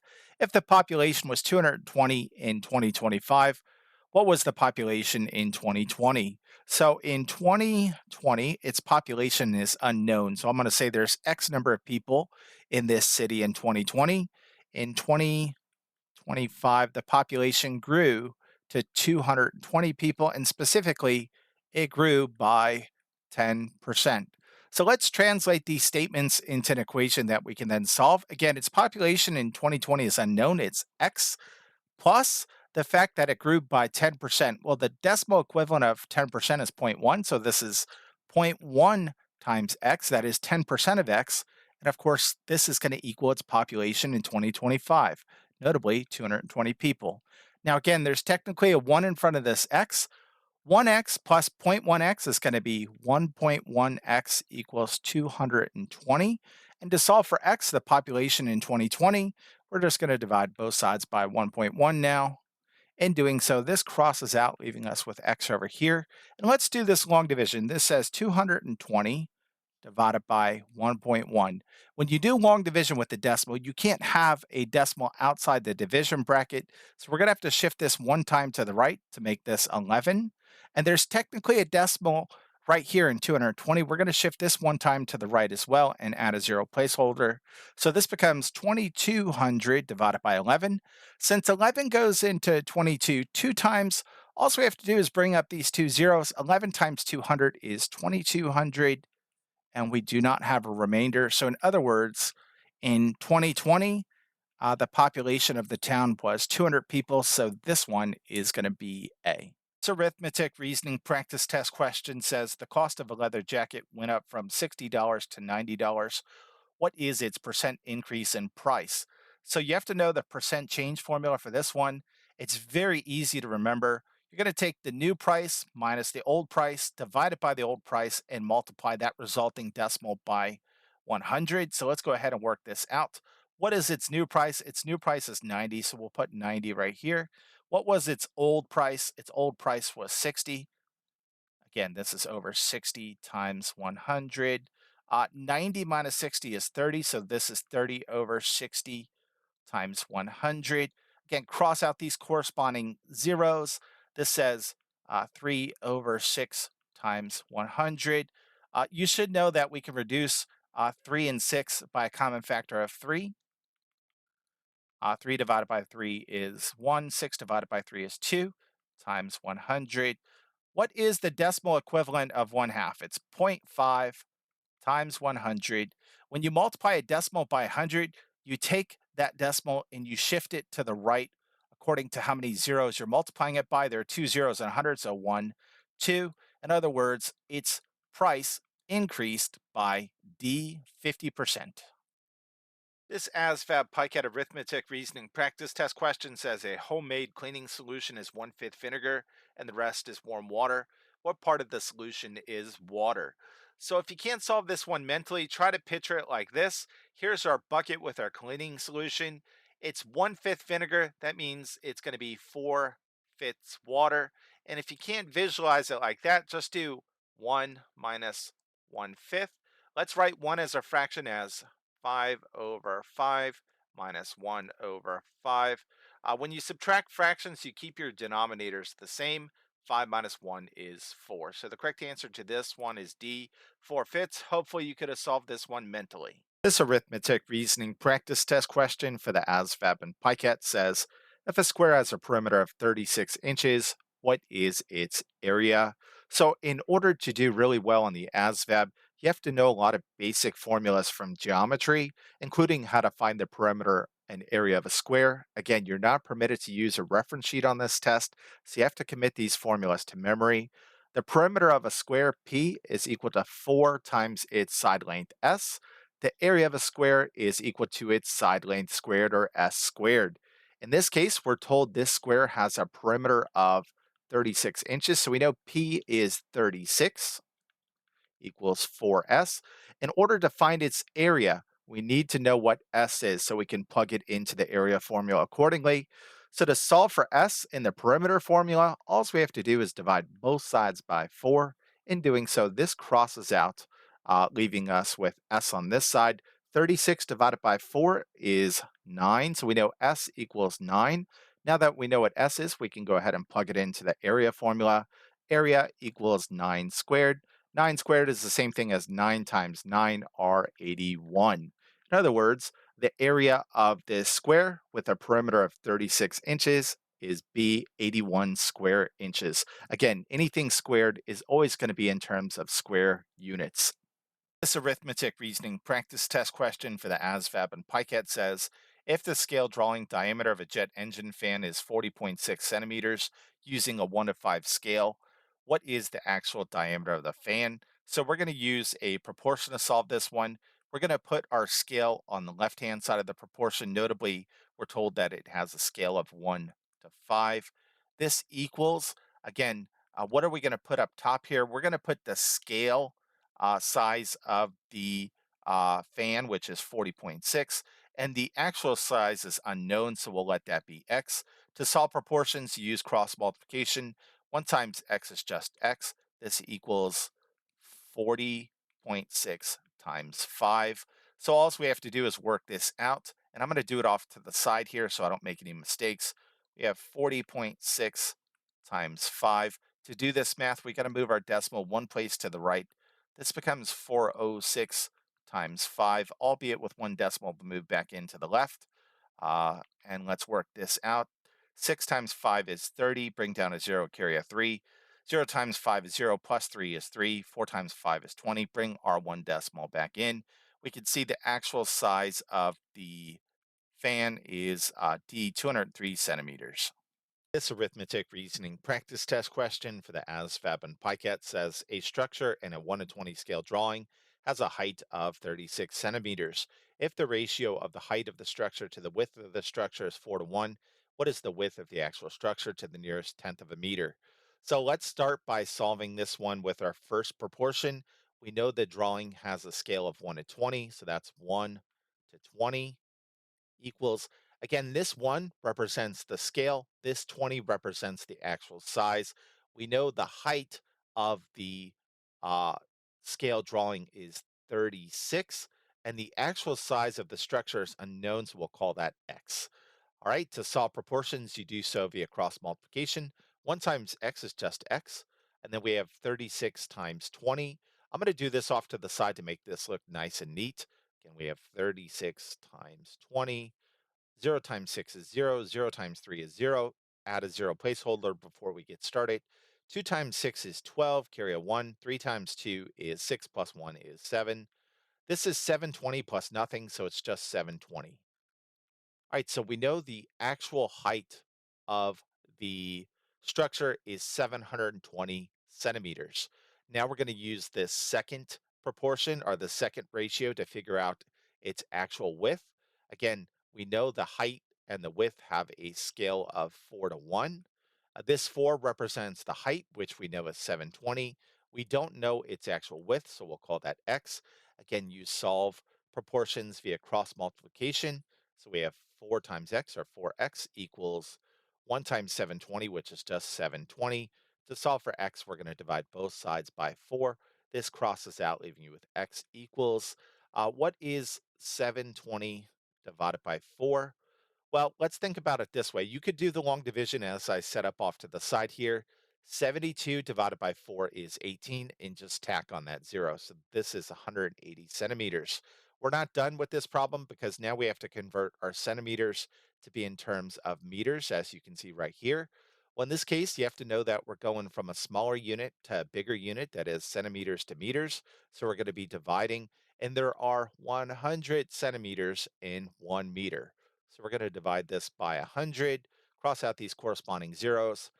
This says 18 divided by 10, which is going to be 1.8. So this one is A. The actual width of the structure is 1.8 meters. This arithmetic reasoning practice test question for the ASVAB and PiCAT says a 5-foot pole cast a shadow that is 8 feet long. At the same time, a tree cast a 48-foot shadow. How tall is the tree? So we're going to use a proportion to solve this one. Again, proportions are nothing more than two fractions that are equal to each other. And the way you set up the proportion is very important. You want to set up both sides of the proportion equally. So in this case, I'm going to put the length of the shadow in my denominator and the length of the object, which is either going to be the pole or the tree, in my numerator. We're going to set those up the same way on both sides of the equal sign. So in this case, we have a 5-foot long pole casting a shadow length of 8 feet. The height of the tree, or the length of the tree, is unknown, so call it x, and its shadow is 48 feet. As I mentioned, you solve proportions via cross multiplication. This becomes 8 times x, or 8x, equals 5 times 48. And so as not to make any mistakes here, I'm going to do 48 times 5 off to the side. 8 times 5 is 40, carry a 4. 4 times 5 is 20, plus 4 is 24. So this is 8x equals 240. Divide both sides by 8 now to get x by itself. 24 divided by 8 is 3, and just tack on that 0. So this tree is be 30 feet tall. Now, there is another quicker way to solve this one using a proportion. Again, you have 5 over 8 equals x over 48. In other words, we're going to think about this one like scaling. How are we going to scale from 8 to 48? Well, you would multiply by a factor of 6. And since this is a proportion, this is going to hold true for our numerator. So 5 times 6 would be 30. All right, so there's two ways to do this one. You could do the cross multiplication, or you can think of the proportion like a scale problem. Once you understand that a scale factor of 6 gets you from 8 to 48, you could just multiply 5 times 6 to get 30 as well. So that is that one. This arithmetic reasoning practice test question says a photograph was reduced to a width of 15.6 centimeters using a scale factor of 3 to 2. What was the width of the original photograph? So we're going to use a proportion to solve this one. We're going to put this scale factor of 3 to 2 on the left-hand side of our proportion. And how are we going to fill in the right-hand side? Well, this 15.6 centimeters corresponds to the smaller value. So I'm going to put that down here with this smaller value of 2. And we don't know its original width, so we'll call that x. How do you solve proportions? You do so via cross multiplication. 2 times x is 2x equals 3 times 15.6. Let's go ahead and do this math off to the side. We have 15.6 times 3. We're going to move this decimal one place to the right to make this 156 times 3 albeit with one decimal to move back into our answer. 6 times 3 is 18, carry a 1. 15, 16, carry a 1, 3, 4. So move our one decimal back in. This says 2x equals 46.8. Again, we just want x, so we're going to divide both sides by 2. This crosses out. This says x equals 46.8 divided by 2. And you can do this one mentally. This one's very easy to do. 4 divided by 2 is 2. 6 divided by 2 is 3. Put our decimal there. 8 divided by 2 is 4. So its original width is D, 23.4 centimeters. You could also do the long division, but you're going to get the same result. 2 goes into 4 2 times, 2 goes into 6 3 times, bring our decimal up. 2 times 4 is 8. So again, this would give you no remainder. So this one is D. This ASVAB PiCAT Arithmetic Reasoning practice test question says the size of a rectangular TV is the length of its diagonal. If a TV is 5 inches wide and 12 inches long, what is the size of the TV? So when you put a diagonal on a rectangle, what you create are two right triangles, and you can use the Pythagorean theorem to find the length of the diagonal. Pythagorean theorem says a squared plus b squared equals c squared, where a and b are the legs, and c, of course, is your hypotenuse. So we're going to be solving this for C. I'm going to let A be 12 and B be 5. This becomes 12 squared plus 5 squared equals C squared. This is 144 plus 25 equals C squared. This is 169 equals C squared. To get C by itself, we take the square root of both sides. This crosses out, leaving you with C. The square root of 169 is 13. So the length of the diagonal of this TV is 13. Therefore, we would say this is a 13-inch TV. This arithmetic reasoning practice test question for the ASVAB and PiCAT says a machine can fill 5,000 bottles in 20 minutes. A newer machine can fill 18,000 bottles in 60 minutes. How many more bottles per minute will the faster machine fill than the slower machine? So the first thing we have to do is determine how many bottles they can fill per minute. And let's start with this machine here that can fill 5,000 bottles in 20 minutes. To determine how many bottles it fills per minute, we'll take 5,000 and divide it by 20. Cross out these corresponding zeros. 500 divided by 2 is 250. In other words, this machine can fill 250 bottles per minute. All right, let's take a look at this other machine that can fill 18,000 bottles in 60 minutes. And let's go ahead and determine how many bottles it can fill per minute by doing 18,000 divided by 60. Cross out these corresponding zeros. This becomes 1,800 over 6. Again, you should know that 18 divided by 6 is 3, and just tack on those two zeros. So this one can fill, as you can see, 300 bottles per minute. How many more per minute can this machine fill than this machine? Well, it's going to be 300 minus 250. So the answer to this one is B, 50 more bottles per minute. This ASVAB PiCAT Arithmetic Reasoning practice test question says the weight of two cars can be expressed as a ratio of 3 to 4. If the lighter car weighs 2,400 pounds, how much does the heavier car weigh? So we're told that their weight can be expressed as the ratio of 3 to 4. That's going to be equal to, again, this 3 corresponds to the lighter weight. We know the lighter vehicle weighs 2,400 pounds. The heavier vehicle's weight is unknown. So to solve this ratio, we're just going to use cross multiplication. This says 3x equals 4 times 2,400. If you can't do that mentally, do 24 times 4 off to the side. This is 16, carry a 1. That's 8, 9. So 4 times 2,400 is going to be 9,600. And divide both sides by 3 now to get x by itself. 9 divided by 3 is 3. 6 divided by 3 is 2. So the weight of the heavier car is C, 3,200 pounds.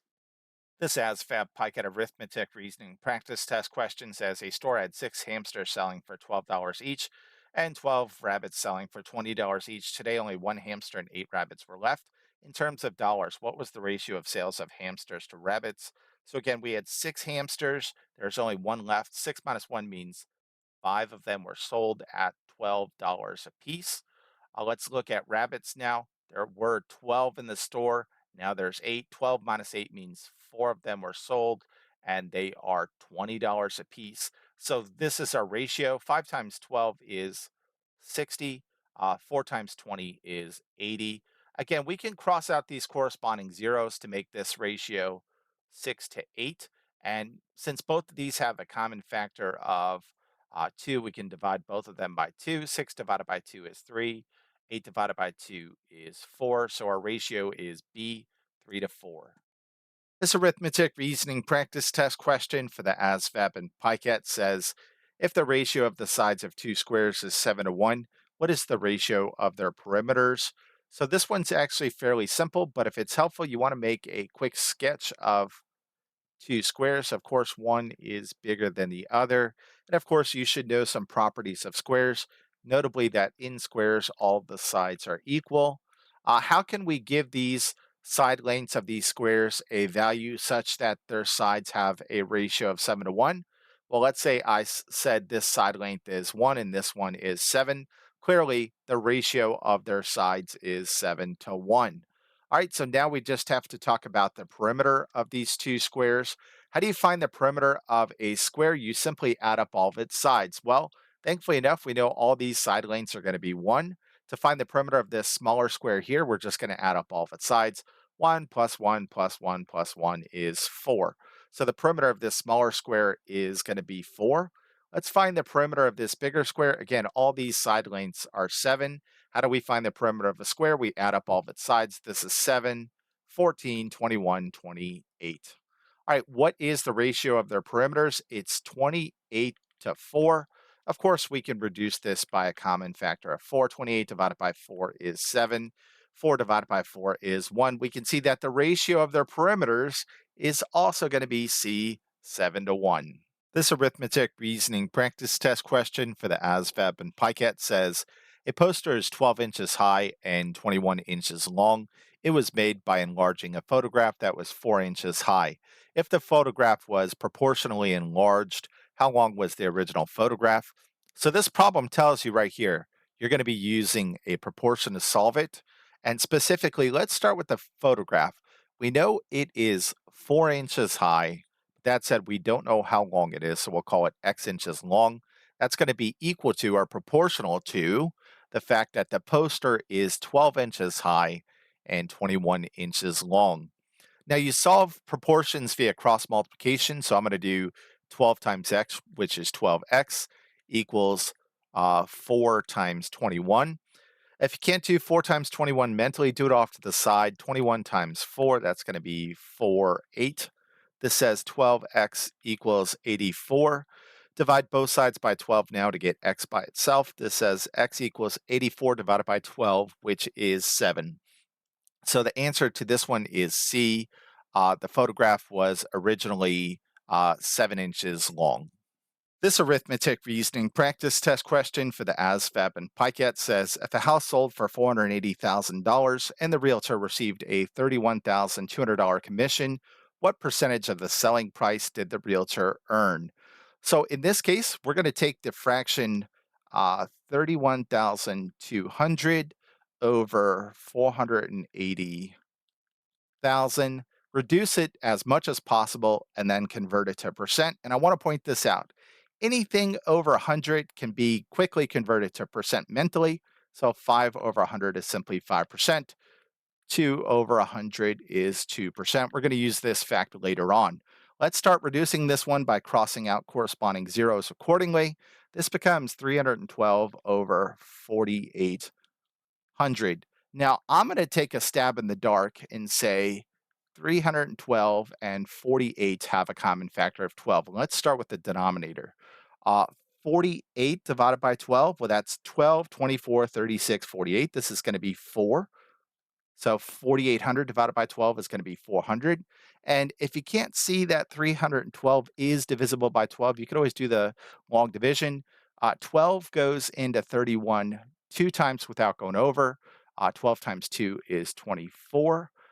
31 minus 24 is going to be 7. Drop down this 2. 12 times 6 is 72 with no remainder. So we've already reduced this to be 26 over 400, and both of these have a common factor of 2. 26 divided by 2 is 13. You should be able to do that mentally. 400 divided by 2 is going to be 200.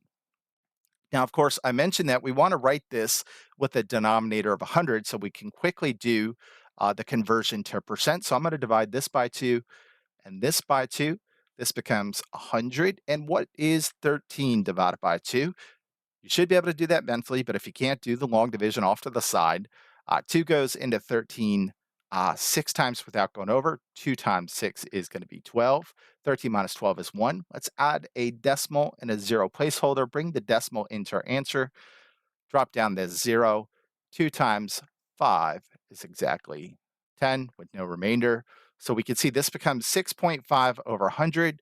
Converting to that to a percent is very easy. It's going to be 6.5%. So the answer to this one is D, 6.5%.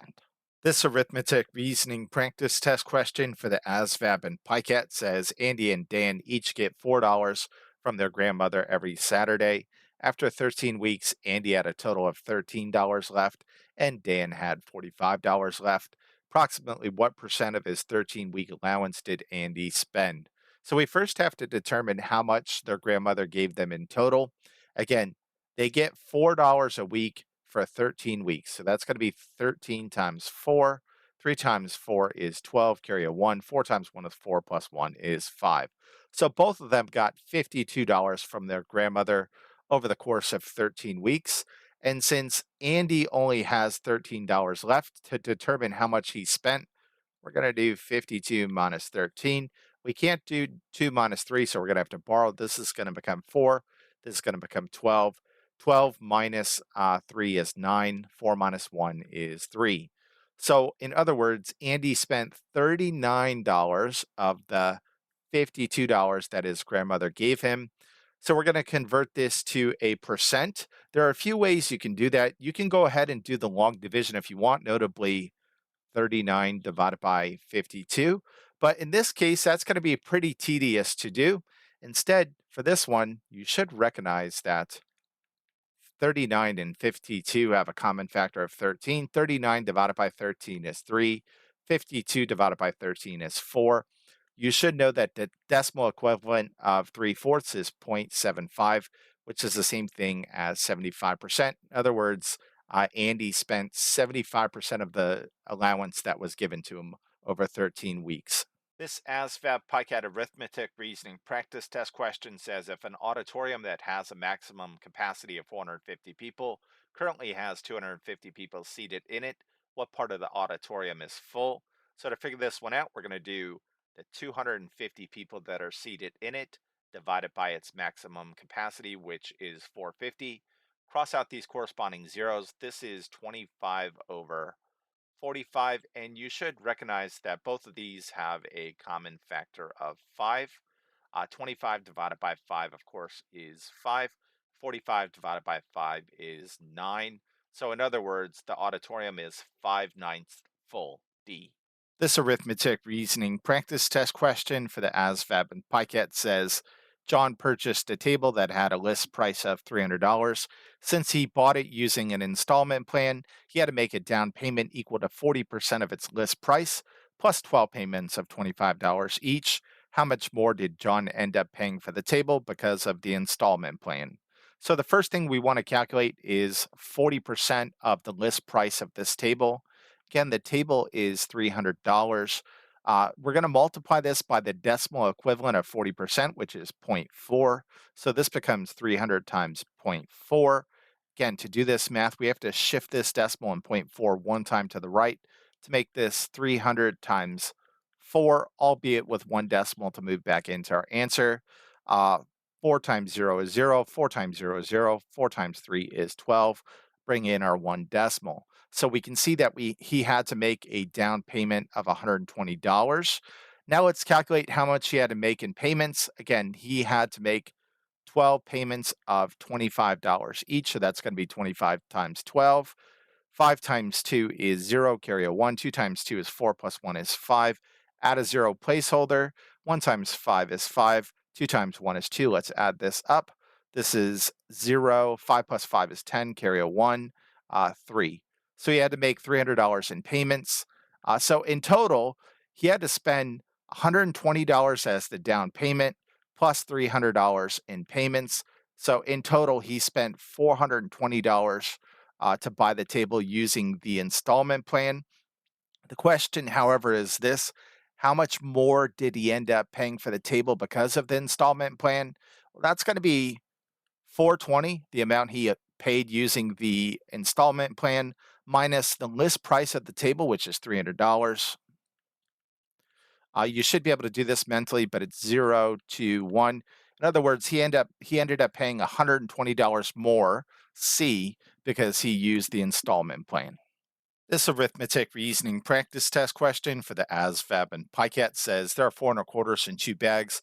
If one bag has 275 quarters, how many are in the other bag? Now, most of you could solve this one mentally by simply doing 400 minus 275.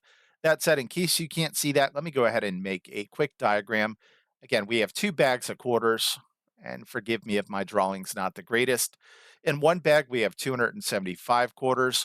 And in total, we have 400 quarters in both bags. To determine how many quarters are in this bag, we're simply going to do 400 minus 275. And again, you can't use a calculator on this test. So let's go through this step by step. 0 minus 5 we can't do. We have to borrow.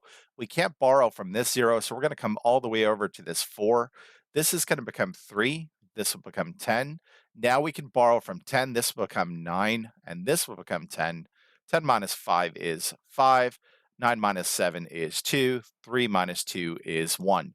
So if there are 275 quarters in this bag, that means there are 125 quarters in this bag for a total of 400 quarters in both bags. So this one is going to be B. This arithmetic reasoning practice test question for the ASVAB and PiCAT says an English teacher challenged her students to read 36 books in 12 months. How many books does a student have to read on average per month to read all 36 books? So this is a simple division problem. Again, she wants her students each to read 36 books in 12 months. So it's going to be 36 divided by 12 to determine the number of books they have to read each month. 36 divided by 12 is 3. So in other words, the students have to read on average 3 books per month in order to read 36 books in 12 months. This arithmetic reasoning practice test question for the ASVAB and PiCAT says a jeweler had a sale on rings. They were marked 2 for the price of 1. If the jeweler normally sells the rings for $100, but they cost him $20 each, what will his profit on the sale of 2 rings be? So again, the rings are 2 for the price of 1. In other words, someone is getting 2 rings for the price of 1, and it costs $100 for 1 ring. Now, the jeweler is selling 2 rings, but those rings cost him $20 each. So that's going to be 2 times 20, or in other words, the jeweler's cost to purchase those 2 rings is $40, but he's making $100 on the sale of 2 rings. 100 minus 40 is 60. In other words, he's making $60 of profit. So this one is C. This arithmetic reasoning practice test question for the ASVAB and PiCAT says during the last week of April, the number of 911 calls made on Sunday was 1,070. On the following Wednesday, the number of calls was 1,005. What was the difference in the number of 911 calls? So you should be able to do this one mentally. That said, on test day, you may be a little bit nervous, so you may want to work this one out by hand. We're going to do 1,070 minus 1,005, of course. Uh, 0 minus 5 we can't do, so we have to borrow. This becomes 6. This becomes 10. 10 minus 5 is 5. 6 minus nothing is 6. 0 minus 0 is 0. 1 minus 0 is 0. So the difference is B, 65 calls. This arithmetic reasoning practice test question for the ASVAB and PiCAT says a family brought $4,248 to spend during their vacation. If they had $755 remaining when the vacation ended, how much money did the family spend during vacation? So remember, the ASVAB and PiCAT are computer adaptive, so you will see questions as simple as this one, especially in the beginning of those tests, respectively. So to solve this one, we're simply going to do 4,248 minus 755. And again, you don't get a calculator, so you have to work this out by hand. 8 minus 5 is 3. 4 minus 5 we can't do. We have to borrow. This becomes 1. This becomes 14. 14 minus 5 is going to be 9. 1 minus 7 we can't do, so we have to borrow. This becomes 3. This becomes 11. 11 minus 7 is 4, and 3 minus nothing is 3. So clearly they spent $3,493 during vacation. This one is going to be A, of course. This arithmetic reasoning practice test question for the ASVAB and PiCAT says Section A of a theater contains 20 rows of 14 seats each. Section B contains only 10 rows, but has the same number of total seats as Section A. How many seats are in each row of Section B? So to answer this one, we have to start with Section A. In Section A, there are 20 rows, and in each of those rows, there are 14 seats. So its total number of seats is going to be 20 times 14. 0 times 4 is 0. 2 times 4 is 8. Before we start multiplication with that 1, we have to add a 0 placeholder. 1 times 0 is 0. 1 times 2 is 2. 80 plus 200 is going to be 280. So in Section A, there are 280 total seats. Now, Section B has the same number of total seats, that is 280 seats, but there are only 10 rows. So to find out how many seats are in each row, we're going to do 280 divided by 10. Cross out these corresponding zeros. This becomes 28 over 1. Anything divided by 1 is itself. So in other words, there are 28 seats in each of the 10 rows in Section B. So this one is D. This arithmetic reasoning practice test question for the ASVAB and PiCAT says, a coffee pot in an office holds 12 cups. There are 5 people in the office, and each person drinks 3 cups of coffee a day. What is the fewest number of pots of coffee needed each day? So again, there are 5 people, and each of those 5 people consume 3 cups of coffee a day. So in total, those 5 people consume 15 cups of coffee. Likewise, according to the problem, 1 pot of coffee makes 12 cups. That means 2 pots of coffee will make 24 cups. Given that we need to cover 15 cups of coffee for the day, we're going to need to make at least 2 pots of coffee each day. So this one is A. This arithmetic reasoning practice test question for the ASVAB and PiCAT says 1/5 of the class graduated with an A average, 1/2 had a B average, and the rest of the class had a C average. In a class of 100 students, how many graduated with a C average? So in case it's helpful, let's take a look at this one visually with a pie chart here.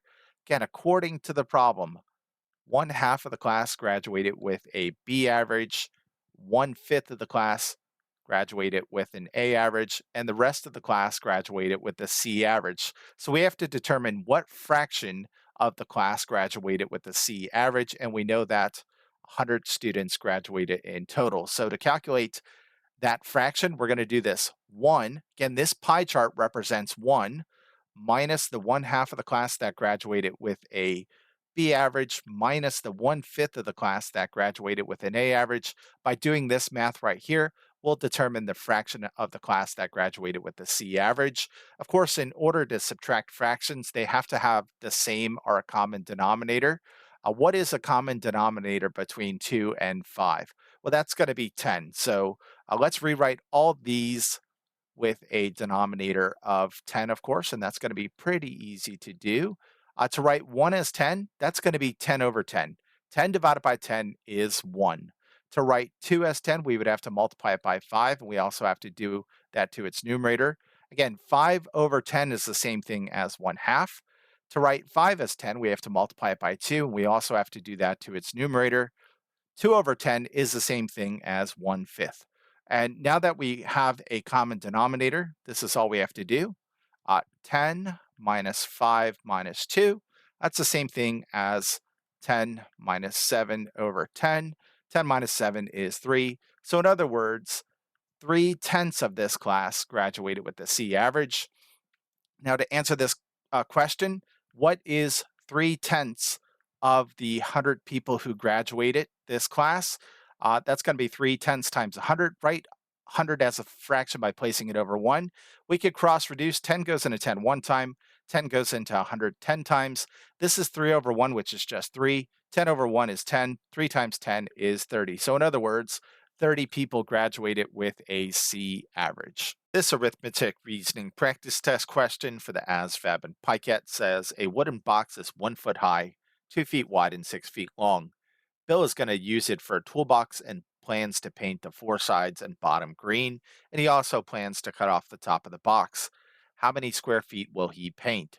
So in order to solve this one, we're of course going to be finding the surface area of this wooden box.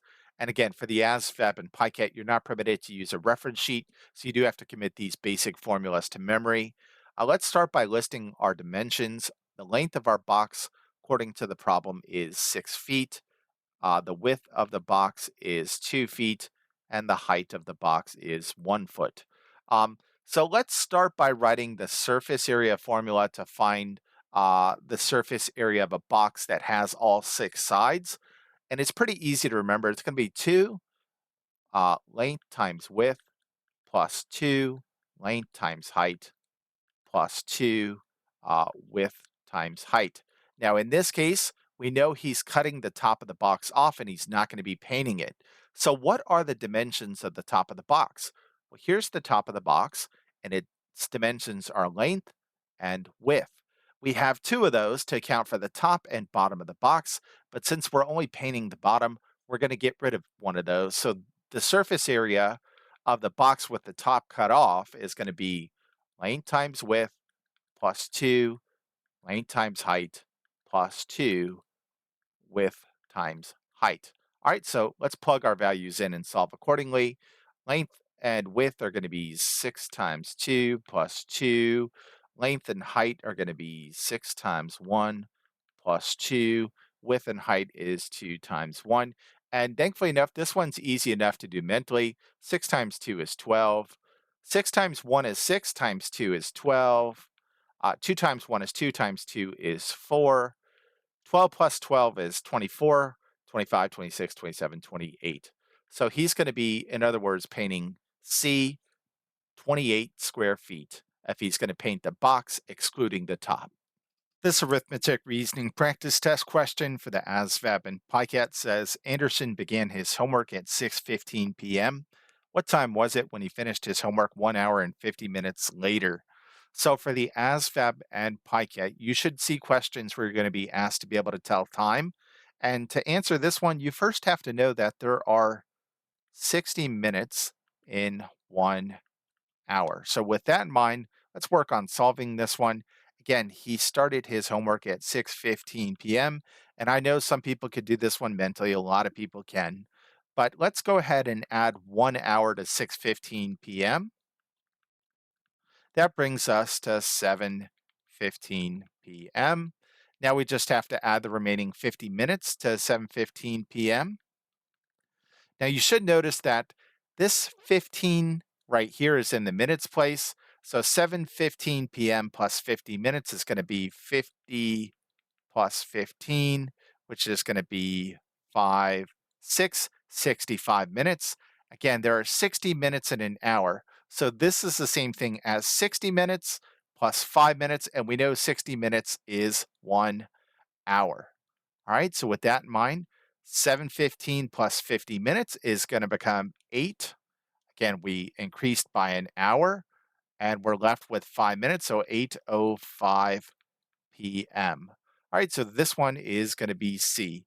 After an hour and 50 minutes of doing homework, if he started at 6:15 p.m., it's going to be 8:05 p.m. This arithmetic reasoning practice test question for the ASVAB and PiCAT says two rectangular display cases have a base of 11 by 11 inches. However, one case is 13 inches and the other is 21 inches high. What is the difference in volume between the two cases? So we're trying to find the volume of rectangular display cases that have a square base. In other words, we're trying to find the volume of a rectangular prism.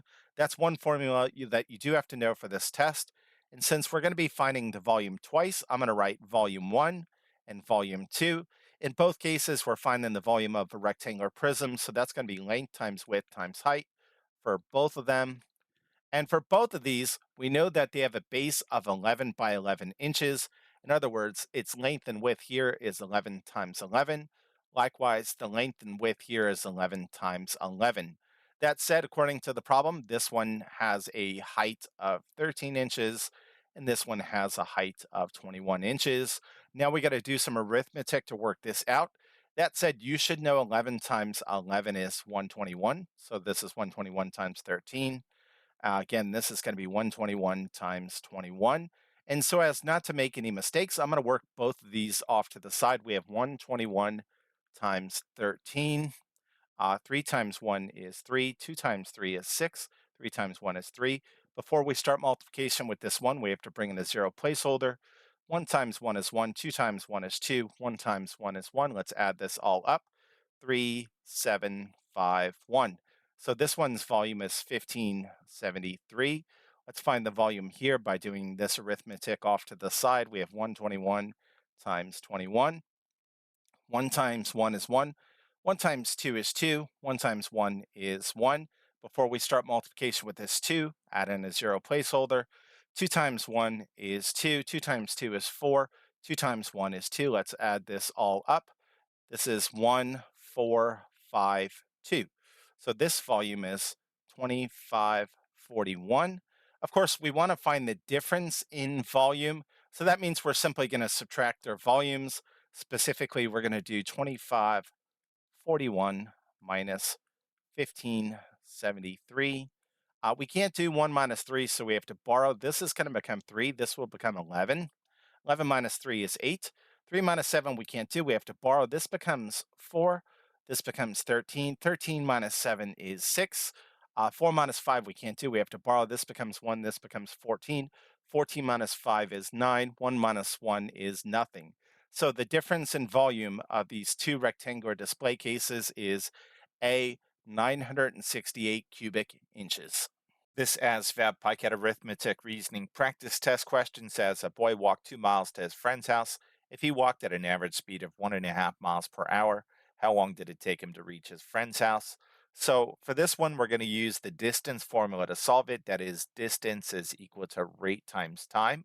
In this case, we know that the boy walked a total distance of 2 miles. So for D, we'll put 2, and he walked at a speed or a rate of 1.5 miles per hour. And of course, we're going to be solving for t. So to get t by itself, we're going to start by dividing both sides by 1.5. In doing so, this crosses out, leaving you a t over here. So we can see that t is equal to uh, 2 divided by, and let me go ahead and convert this to mixed numbers so we can proceed. 1 times 2 is 2 plus 1 is 3, so this is 2 divided by 3 over 2. Now, of course, it may not be obvious, but what we're doing here is we're actually dividing two fractions. Again, I could write 2 as a fraction by rewriting it as 2 over 1. 2 divided by 1 is 2. So now that we're dividing two fractions, we're going to follow the algorithm keep, change, flip. That is to say, we're going to keep 2 over 1 the same. We're going to change from division here to multiplication, and then we're going to flip this bottom fraction to be 2 over 3 instead of 3 over 2. And now when you multiply fractions, you just multiply straight across. This becomes 2 times 2, which is 4, over 1 times 3, which is 3. So it took him 4/3 of an hour to make it to his friend's house. We got to convert this back in terms of out to be in terms of hours and minutes. Again, there's 60 minutes in 1 hour, so we'll go ahead and multiply this by 60. Again, write 60 as a fraction by placing it over 1. And to make this math a lot easier, we're going to cross reduce. 3 goes into 3 one time, 3 goes into 60. 3 goes into 6 two times, therefore it goes into 60 20 times. This is 4 over 1, which is just 4, times 20 over 1, which is just 20. 4 times 20 is 80. So it took him 80 minutes to make it to his friend's house. Again, there are 60 minutes in an hour.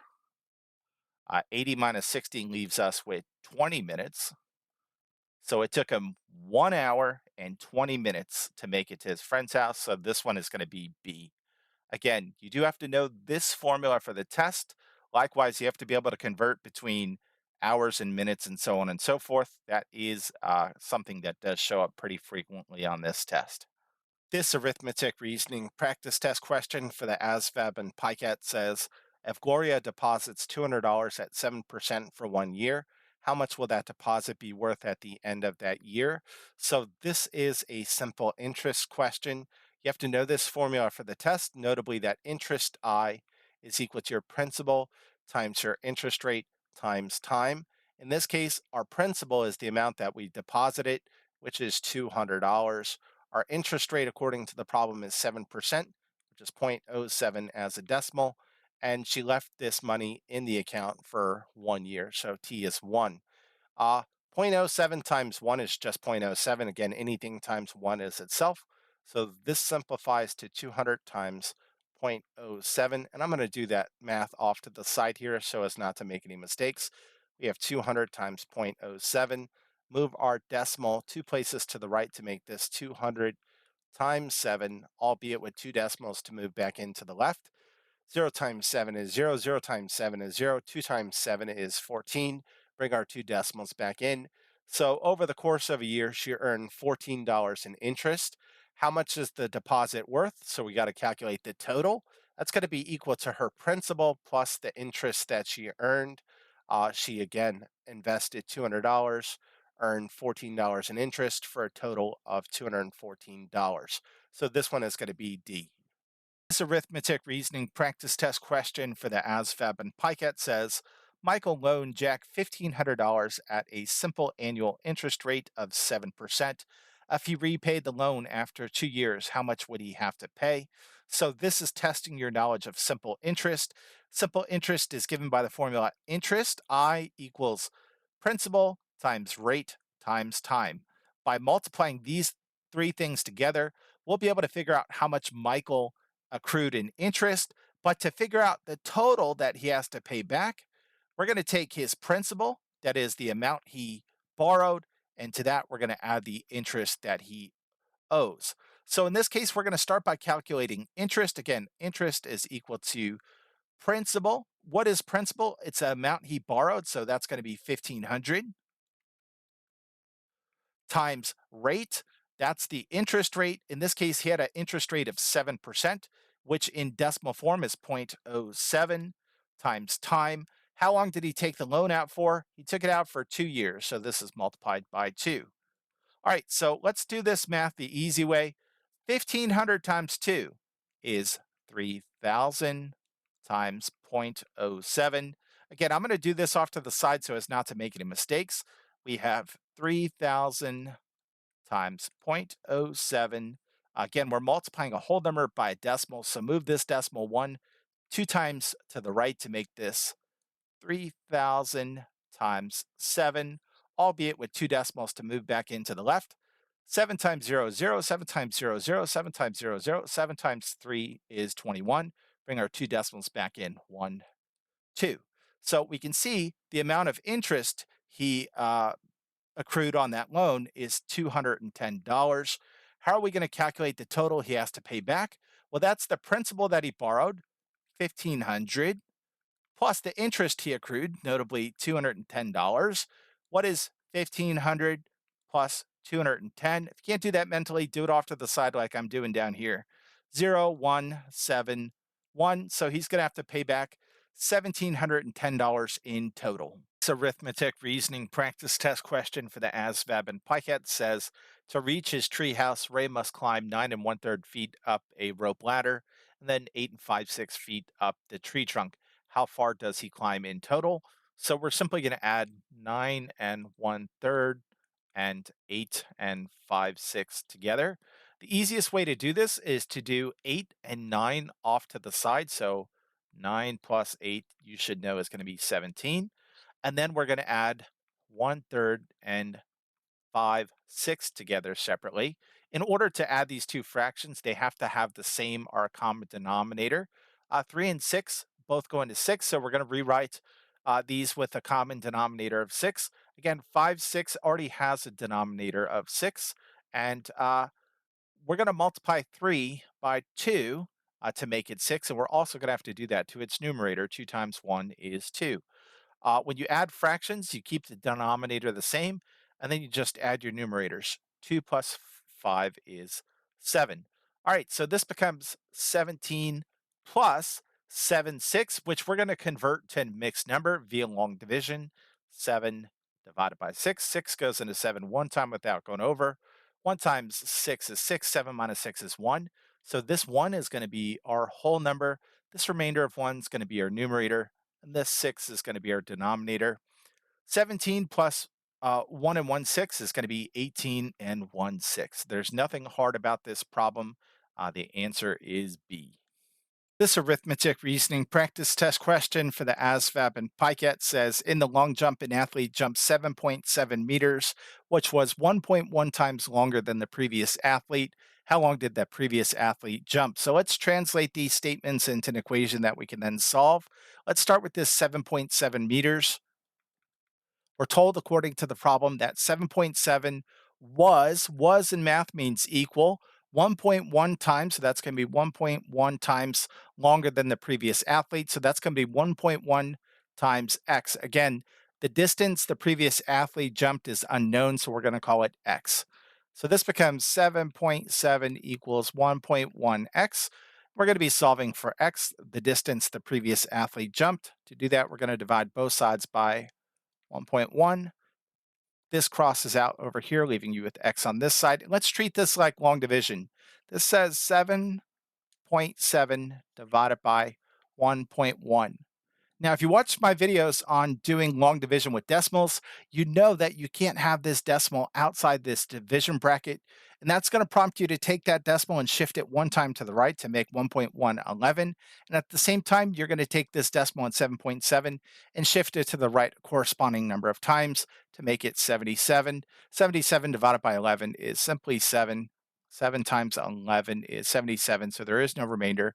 In other words, the previous athlete jumped C7 meters. This arithmetic reasoning practice test question for the ASVAB and PiCAT says, how many 5 and 1/4 ounce glasses can be filled from a 31.5 ounce container of apple juice? So we're going to do 31 and 1/2 divided by 5 and 1/4. To do this division, we first have to convert these mixed numbers to improper fractions. So let's do that next.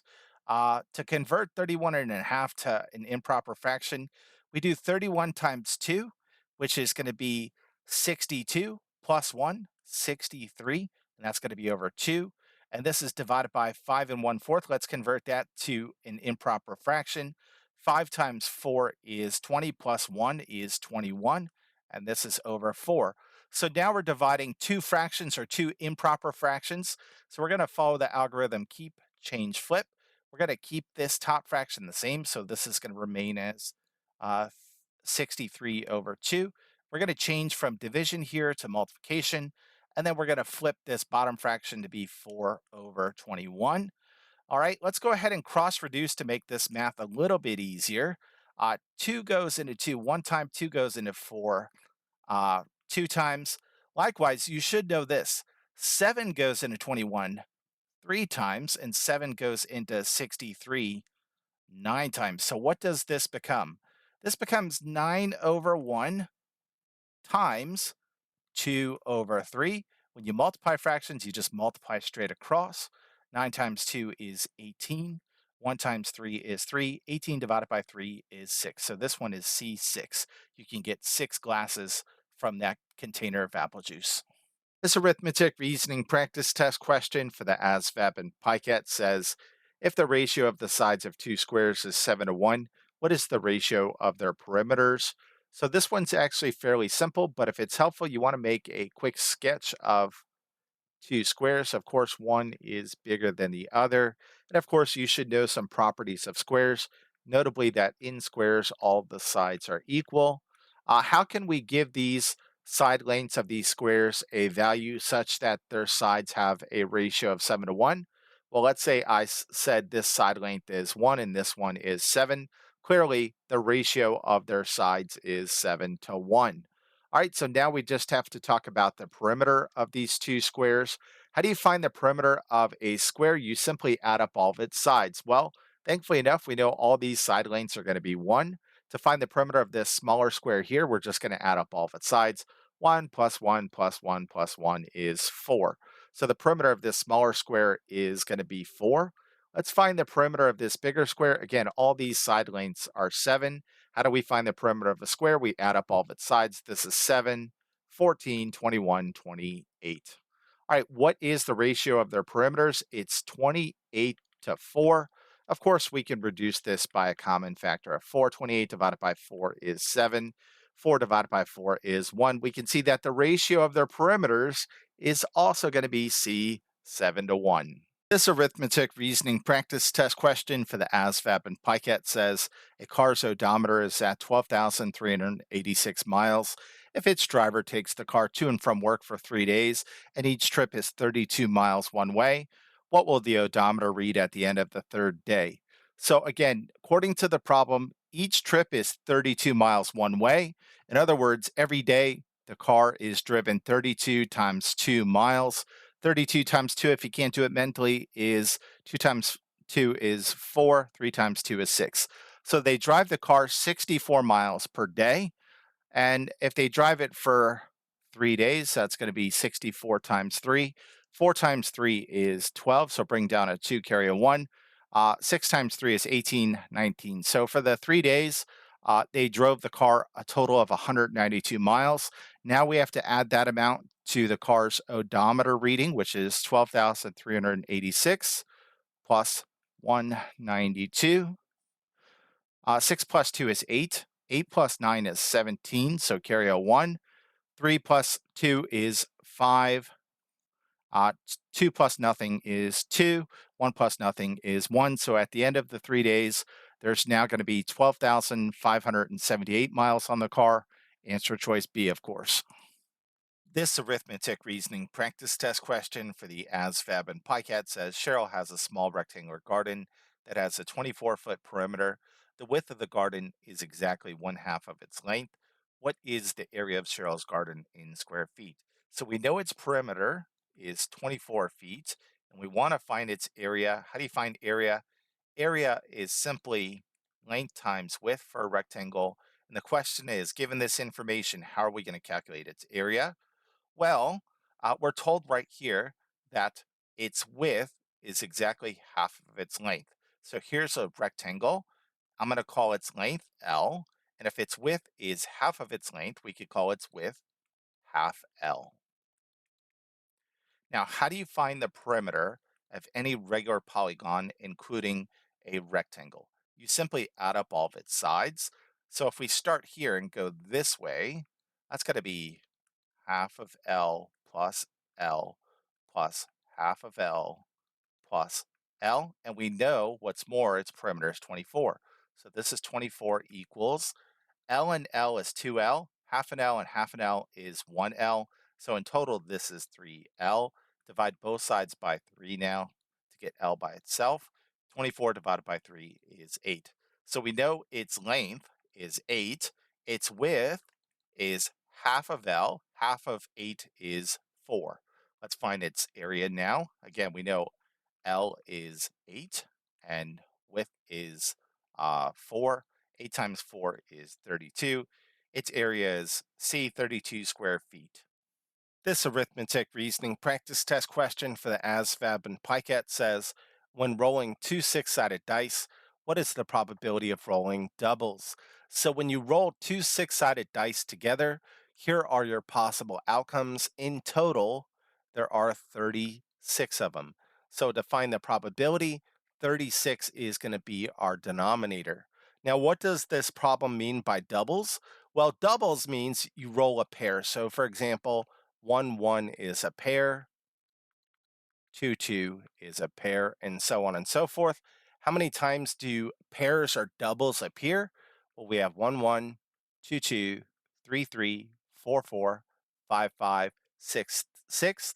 These doubles appear 1, 2, 3, 4, 5, 6 times. So our odds, or our probability of rolling doubles, is 6 over 36, which we can reduce by a common factor of 6. 6 divided by 6 is 1. 36 divided by 6 is 6. So the odds or probability of rolling doubles is 1/6. This one is going to be C. This arithmetic reasoning practice test question for the ASVAB and PiCAT says a group of 25 partners share the profit of a business. What percentage of profit does each receive if they share equally? So each partner is going to get 1/25 of the profit. Now we have to convert this fraction into a decimal and then a percent. And the way we're going to do that is by treating this as long division. Again, I could read this as 1 divided by 25. Of course, 25 doesn't go into 1. That said, we could add a decimal after our 1 and a couple of 0 placeholders. Again, 25 does not go into 1, so put a 0 over 1 to indicate that. Bring the decimal into our answer. How many times does 25 go into 10? It doesn't, so put a 0 over 10. How many times does 25 go into 100? Well, that's going to be 4 times. 25 times 4 is exactly 100. 100 minus 100 is 0, so we have no remainder. So this is 0.04 as a decimal, which is the same thing as 4%. So this one is C, 4%. Each partner is going to receive 4% of the profit.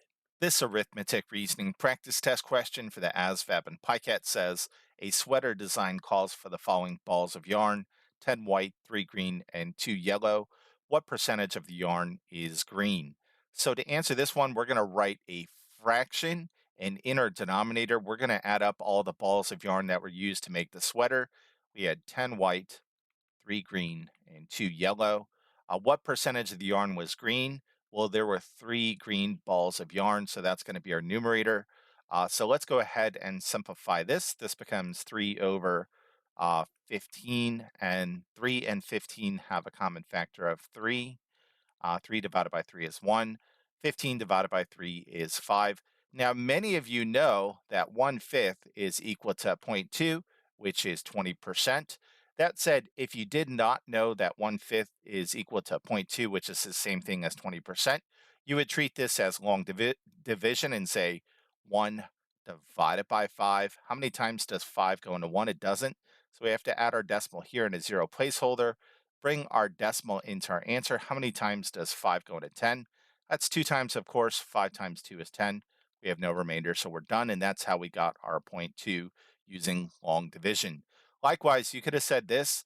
Uh, you could write all fractions over 100 to convert them to percent. If you multiply uh, 5 by 20 and its numerator by 20, this becomes 20 over 100, which is 20%. So regardless of how you did it, you still get the same answer. This arithmetic reasoning practice test question for the ASVAB and PiCAT says 45% of the dancers who auditioned for a musical play were asked to come back for a second audition. If 9 dancers were invited back, how many auditioned the first time? So we got to translate these statements into an equation that we can then solve. Let's start with this. 9 dancers were invited back, and that's equal to 45% of the total dancers. So 45% as a decimal is 0.45. Oven math is multiply. And the total number of dancers who audition is unknown, so we'll call that X. All right, so all we have to do is solve this one-step equation for X by dividing both sides of the equation by 0.45. In doing so, this crosses out, leaving you with X over here. Now we could read this as long division. We could read this as 9 divided by 0.45. You can't do long division with the decimal outside the division bracket. So we got to take this decimal and shift it 2 times to the right to make that 45. And at the same time, we're going to take the decimal in 9, which is right here, and shift it a corresponding number of times, notably 2 times to make 900.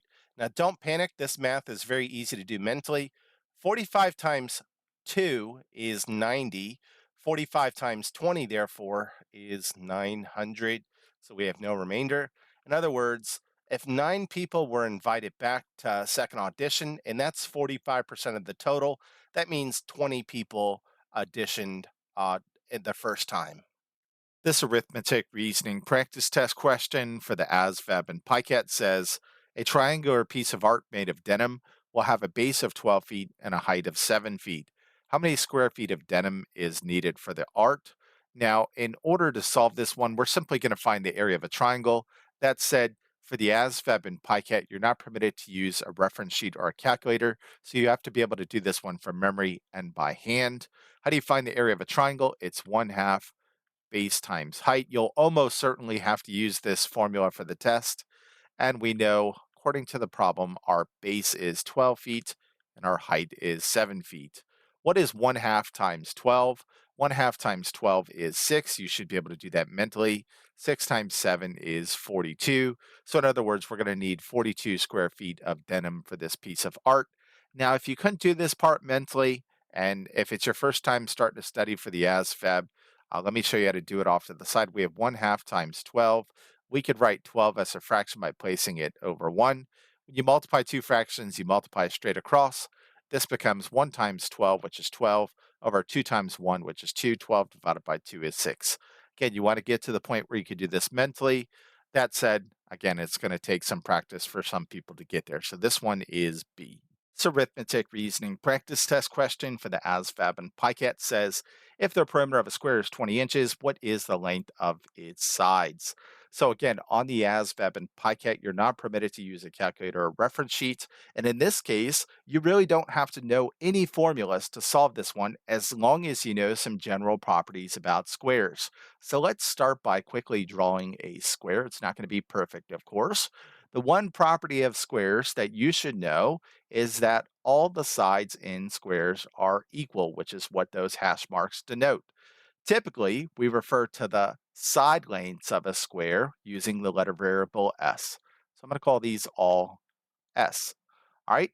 How do you find the perimeter of a polygon? You add up all of its sides. So in other words, to find the perimeter of this square, we're going to do s plus s plus s plus s. And you can even write it out like this. This is the same thing as 4s. Now, thankfully enough, we have enough to solve this one now. We know the perimeter of this square, according to the problem, is 20 inches. So in place of p here, we're going to put in 20 equals 4s, and we want to know the length of the sides of this square. So all we have to do is solve this equation for s by dividing both sides by 4, of course. This crosses out, leaving you with s over here. 20 divided by 4 is 5. So in other words, the side lengths of this square are 5 inches. So this one is going to be C. This ASVAB PiCAT arithmetic reasoning practice test question says, how many feet of fence is needed to enclose a garden that is square and has an area of 144 square feet? So in this case, we're given the area of a square and we're being asked to find out its perimeter. And we want to know how many feet of fence we need to enclose this square. In other words, we're going to have to add up all of its sides. That's the same thing as finding its perimeter. Perimeter of a square is 4s, that is 4 times one of its side lengths. The area of the square is s squared, that is its side length squared. We know the area of our square is 144. This equals s squared. To get s by itself, we can take the square root of both sides. This crosses out, leaving you with s equals the square root of 144 is 12. Now that we know what s is, we can plug it in right here. 4 times 12 is 48. So the perimeter is going to be 48 feet. That's how much fence we need to enclose this square garden. This arithmetic reasoning practice test question for the ASVAB and PiCAT says a rectangle has a width of 5 inches. If its length is 2 inches more than twice its width, what is its perimeter? Again, as a reminder, on the actual ASVAB and PiCAT, you're not permitted to use a reference sheet, so you have to know some basic formulas, including how to find the perimeter of a rectangle. If it's helpful, you could always make a quick sketch, and I think it's very helpful in this case. According to the problem, we know the width of this rectangle is 5 inches, so that is 5, and that is 5. As for its length, it says this, its length is 2 inches more than twice its width. So twice of its width is 2 times 5 plus 2 inches. 2 times 5 is 10 plus 2 is 12. So in other words, this rectangle has a length of 12 inches. Now we have to find the perimeter of this rectangle. How do you find the perimeter of a rectangle? You simply add up all of its sides. So it's going to be 5 plus 12 plus 5 plus 12. All right, so let's work this out. 5 and 5 is going to be 10. 12 and 12 is 24. 10 and 24 is 34. So the perimeter of this rectangle is going to be D, 34 inches. ASVAB PiCAT arithmetic reasoning practice test question says a woman is looking for a bigger square office. She finds an office with twice the area of her current office. If the perimeter of her current office is 88 feet, how many square feet is the new office? So if it's helpful to make a little sketch like this, go ahead and do so. We know the bigger office has twice the area of the smaller office. and we know the perimeter of the smaller square office is 88 feet. So we first have to figure out what the area of this smaller square office is. That said, you should know that the perimeter formula says P equals 4S. We know P is 88, and by solving this for S, we'll be able to find the area of this square very quickly. Let's divide both sides by 4 to get S by itself. This crosses out, leaving you with S over here. Uh, 8 divided by 4 is 2. 8 divided by 4 is 2. So we know the side length of this square is 22 feet. How do you find the area of a square? The area of a square is side times side. In this case, we now know that S is 22, so this becomes area equals 22 times 22. And I'm going to work that out up here. We have 22 times 22. 2 times 2 is 4. 2 times 2 is 4. Before we do this 2 times 2, we have to add a 0 placeholder. 2 times 2 is 4. 2 times 2 is 4. Let's add this up. This is 484. So the area of this square office here is 484 square feet. We know that this has twice the area of that, so we'll do 484 times 2 to get the area of this office. 4 times 2 is 8. 8 times 2 is 16. Bring down a 6, carry a 1. 4 times 2 is 8 plus 1 is 9. So the area of this bigger office is 968 square feet, which is answer choice C. This arithmetic reasoning practice test question for the ASVAB and PiCAT says Michael purchased a shirt for $26.25. If this included 5% sales tax, what was the price of the shirt not including sales tax? So when we calculate tax on an item, this is the formula we use.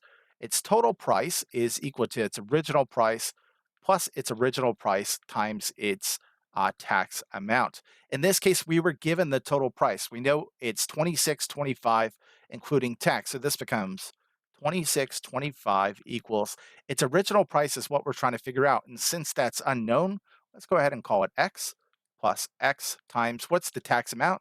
It's right here. It's 5%. And as a decimal, that's 0.05. So this is X times 0.05. So to make this very clear, let me put a 1 in front of this X and let me rewrite this very quickly. This becomes 26.25 equals 1x plus 0.05x. What is 1 plus 0.05? That's 1.05. You shouldn't need me to do that off to the side. So this becomes 26.25 equals 1.05x. To solve for x now, which is the original price of the shirt, not including sales tax, all we have to do is divide both sides by 1.05. In doing so, this crosses out, leaving us with x over here. And we're going to treat this like long division. So we're going to read this as 26.25 divided by 1.05. Now, you can't do long division with a decimal outside the division bracket, so we're going to have to move this decimal in 1.051 two times to the right to make it 105. And at the same time, we got to move the decimal in 26.25 a corresponding number of times, 1, 2. So this becomes 2,625. Now we can do our long division. How many times does 105 go into 2? It doesn't. How many times does 105 go into 26? It doesn't. How many times does 105 go into 262 without going over? Well, if you look at our answer choices, you know they all start with 2. So it's going to be 2 times. And you should be able to do this part mentally. 105 times 2 is going to be 210. All right. 2 minus 0 is 2. 6 minus 1 is 5. 2 minus 2 is 0. And of course, we drop down this 5. How many times does 105 go into 525?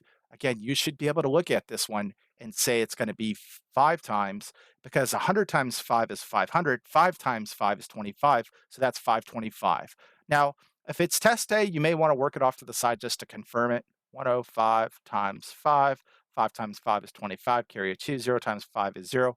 Plus 2 is 2. 1 times 5 is 5. So 105 times 5 is 525, which leaves us with no remainder. In other words, the original price of the shirt, not including sales tax, is D, $25. This arithmetic reasoning practice test question for the ASVAB and PiCAT says John bought a camera on sale that would normally cost $160. If the price was reduced 20% during a sale, what was the sale price of the camera? So to calculate the sale price, you're going to take the original price, and from that, you're going to subtract the original price times the discount amount. Was the original price of this camera? Well, right here it says it normally cost $160, so the original price is going to be 160. What is the discount amount? Right here it says the price was reduced by 20%. And we could express this as a fraction as 1/5 or in decimal form as zero point 0.2. In this case, I'm going to use the decimal equivalent of 20%, that is zero point 0.2, to solve this one. So this becomes 160 minus 160 times zero point 0.2. And of course, I'm going to work this off to the side so as not to make any simple mistakes here. Right here, we have 160 times zero point 0.2. Again, to do this multiplication, move this decimal one place to the right to make this 160 times 2, albeit with one decimal to move back into the left. 0 times 2 is 0. 6 times 2 is 12. Carry a 1. 2 times 1 is 2 plus 1 is 3. Bring our one decimal back in. This becomes 160 minus 32, of course. And if you can't do that mentally, always do it off to the side so as not to make any simple mistakes. We have 160 minus 32. We can't do 0 minus 2. We're going to have to borrow. This is going to become 5. This will become 10. 10 minus 2 is 8. 5 minus 3 is 2. And 1 minus nothing is 1. So we can see that the sale price of the camera, which was reduced by 20%, is $128. This arithmetic reasoning practice test question for the ASVAB and PiCAT says, what is the price of a $60 football jersey after successive discounts of 10%, 10%, and 30%? So the one thing you can't do for this problem is combine these discounts to be 50% and take 50% off. That will give you the wrong answer. You have to do these discounts one by one. So let's start with the 10% discount on 60. Most of you would be able to say that's $6, but if you couldn't do that mentally, do 60 times zero point 0.1. Again, zero point 0.1 is the decimal equivalent of 10%. Move this decimal one place to the right to make this 60 times 1, albeit with one decimal to move back in. 60 times 1 is 60. Bring our one decimal back in. So that gives you a discount of $6. 60 minus $6 is going to be $54. Now we got to do a 10% discount on $54. Most of you would be able to say that's $5.4, but if you couldn't say that mentally, do 54 times zero point 0.1. Again, why 0.1? It's 10%. It's the decimal equivalent of 10%. Move this decimal one place to the right to make this 54 times 1, albeit with one decimal to move back in. This is going to be 54. Move that decimal one place back to the left. So this becomes 54 minus 5.4. Again, we're going to have to add a decimal here and a 0 here. 0 minus 4 we can't do, so we have to borrow. This becomes uh, 3, and this becomes 10. 10 minus 4 is 6. Drop down our decimal. We can't do 3 minus 5, so we're going to have to borrow. This is going to become 4. This is going to become 13. 13 minus 5 is going to be 8, and then 4 minus nothing is 4. And finally, we got to do a 30% discount on 48.6. So we're going to do 48.6 times 0.3. Why 0.3? 0.3 is the decimal equivalent of 30%.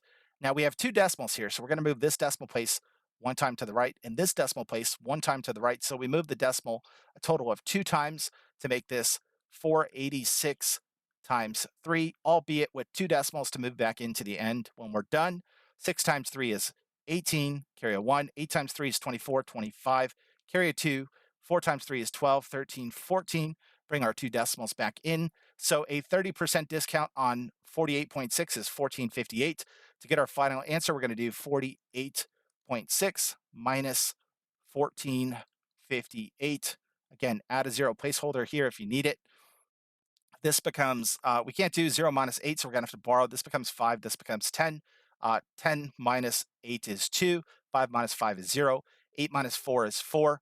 4 minus 1 is 3. So after successive discounts, it's going to be D3402. This arithmetic reasoning practice test question for the ASVAB and PiCAT says, the life of a watch battery is 3 years. If a watch's battery is 18 months old, what portion of its life remains? So to answer this one, you have to do a small conversion. Specifically, you have to know that there are 12 months in every 1 year. So if a watch battery lasts for 3 years, it lasts for 12 times 3 are 36 months. Now, according to the problem, the watch battery is 18 months old. How much life does it have left? Well, we're going to do uh, 36 months minus the 18 months that it's already been used for. And that will tell us how many months of life it has left. Many of you would know that 36 minus 18 is going to be 18. That said, if it's test day and you're a little bit nervous, you may not see that mental math. So 6 minus 8 we can't do. We have to borrow. This becomes 2. This becomes 16. 16 minus 8 is 8. 2 minus 1 is 8. So if it's been used for 18 months, that means it has 18 months of life left. What portion of its total life is that? Well, we're going to divide it by its 36-month lifespan. And you should see that 18 and 36 have a common factor of 18. 18 divided by 18 is 1. 36 divided by 18 is 2. So it has half of its life left. This one is going to be D. Arithmetic reasoning practice test question for the ASVAB and PiCAT says a music concert is 3 hours long. During the concert, there's one 27-minute intermission. What percentage of the concert is the intermission? So right away, you can see something's given in terms of minutes and hours. So we're going to have to make a conversion. For this one, you have to know that there are 60 minutes in 1 hour. And as a matter of fact, I'm going to convert 3 hours to minutes. You do 60 times 3, which most of you should be able to do mentally. So there are, in other words, 180 minutes and 3 hours. Now let's calculate this percentage. Again, the concert has an intermission of 27 minutes. The concert itself is 180 minutes long. So by reducing this fraction to decimal, we'll be able to convert to percent very quickly. You should see that 27 and 180 have a common factor of 9. 27 divided by 9 is 3. 180 divided by 9, well, 18 divided by 9 is 2, and just tack on that 0. So let's convert 3 over 20 to percent. There's a couple ways you can do this one. The way I like to do this one is to write this as a fraction over 100, because all fractions over 100 can be written as a percent mentally. So to make 20 100, we're going to multiply it by 5. And 20 times 5 is 100. We're also going to do that to its numerator. We're going to multiply this by 5. 3 times 5 is 15. 15 over 100 is 0.15 or 15%. All right, the other way to solve this one is to do uh, 3 divided by 20. That is to say, to do the long division. 20 doesn't go into 3, so we have to add our decimal and a 0 placeholder, bring our decimal into our answer. How many times does 20 go into 30 without going over? It's going to be 1 time. 20 times 1 is 20. 30 minus 20 is 10. Again, we have a 0 here that we can bring down. How many times does 20 go into 100 without going over? That's 5 times. 20 times 5 is 100. We have no remainder, so we can stop. So as you can see, whether you take this approach or this approach, you still get the same result of 15%. This arithmetic reasoning practice test question for the ASVAB and PiCAT says in a relay race, Patricia ran for 2 minutes and 33 seconds, Marsha ran for 1 minute and 20 seconds, and Carol ran for 58 seconds. How many seconds did it take for the three girls to run the race? So this is a conversion problem. More specifically, we have to convert these minutes to be in terms of just seconds. And for that, you have to know that there are 60 seconds in 1 minute. All right, let's start with Carol. Carol ran for 58 seconds, so we don't have to make a conversion for her. Marcia, according to the problem, ran for 1 minute and 20 seconds. So we do have to make a conversion here. Specifically, we have to convert this 1 minute to be in terms of seconds. Again, there are 60 seconds in 1 minute. So she ran for 60 seconds plus 20 seconds are a total of 80 seconds. And I'm going to put a box around their times in seconds. That way we can add them all together at the end.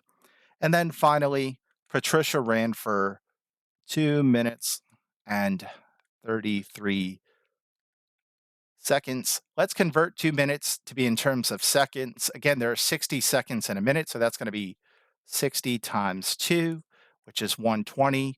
And then we have to add the 120 seconds to the 33 seconds, so that's going to be 120 plus 33. That's 351. So she ran for a total of 153 seconds. How long did it take all three of them to run the race in terms of seconds? That's going to be 153, 80, and 58 added together. 8 and 3, 8, 9, 10, 11, carry a 1. 5 and 5 is 10. 8 and 1 is 9. So this is going to be 19, carry a 1, 2. So they ran for a total of C, 291 seconds to complete the race. This arithmetic reasoning practice test question for the ASVAB and PiCAT says, what is the cost of mailing a package that weighs 2 pounds and 4 ounces if the cost is a flat rate of $1.50 plus 5 cents for each ounce the package is over 6 ounces? So we know we have a package that weighs 2 pounds and 4 ounces, and we want to know how much it's going to cost to mail it. So this is a conversion problem. Again, we're given a cost to mail the package in terms of ounces, but our package is given to us in terms of pounds and ounces. So what I want to do to start is convert these pounds to be in ounces as well. And for that, you have to know that there are 16 ounces in every pound. So to convert 2 pounds to ounces, we're going to do 16 times 2. 6 times 2 is 12, carry a 1. 2 times 1 is 2, plus 1 is 3. So our package weighs 2 pounds and 4 ounces, which is the same thing as 32 plus 4, or a total of 36 ounces. Now, according to the problem, we're going to pay a flat rate of $1.50 to mail the package no matter what, plus 5 cents for each ounce the package is over 6 ounces. We have a 36-ounce package, so let's subtract those 6 ounces from that. That means our package is 30 ounces more than those initial free 6 ounces.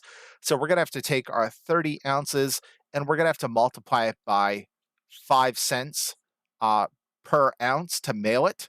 And of course, we're going to take the decimal in 0.05 and move it 2 times to the right to make this 30 times 5, albeit with 2 decimals to move back into our answer. 5 times 0 is 0. 3 times 5 is 15. Bring in our 2 decimals, 1, 2. So again, it's a flat rate of $1.50 to mail the package no matter what, and it's 5 cents for each ounce the package is over 6 ounces. Our package is 30 ounces over 6 ounces, which equates to additional $1.50. So it's going to cost us $1.50 plus $1.50 to mail our package. Again, most of you would know that this is $3, but I'll go through the math here. 0 plus 0 is 0. 5 plus 5 is 10. Again, drop down our decimal, carry our 1. 1 plus 1 is 3. So it's going to cost us $3 to mail our package. This arithmetic reasoning practice test question for the ASVAB and PiCAT says, a homeowner plans to hang wallpaper on one wall of a living room that is 20 feet long. If a strip of the wallpaper is 20 inches wide and strips are hung vertically, how many strips of wallpaper will the homeowner need to completely cover the wall? So in this case, it might be helpful to make a little diagram to visually understand what we're doing in this case. Of course, the homeowner is hanging strips of wallpaper on a wall that is 20 feet long, and each strip of wallpaper is 20 inches wide. So, in other words, this is going to be a division problem. We're going to take the length of the wall, which is 20 feet, and we're going to divide it by the width of each piece of wallpaper, which is 20 inches. And again, that will tell us how many of these strips of wallpaper we're going to need to put on this wall to completely cover it.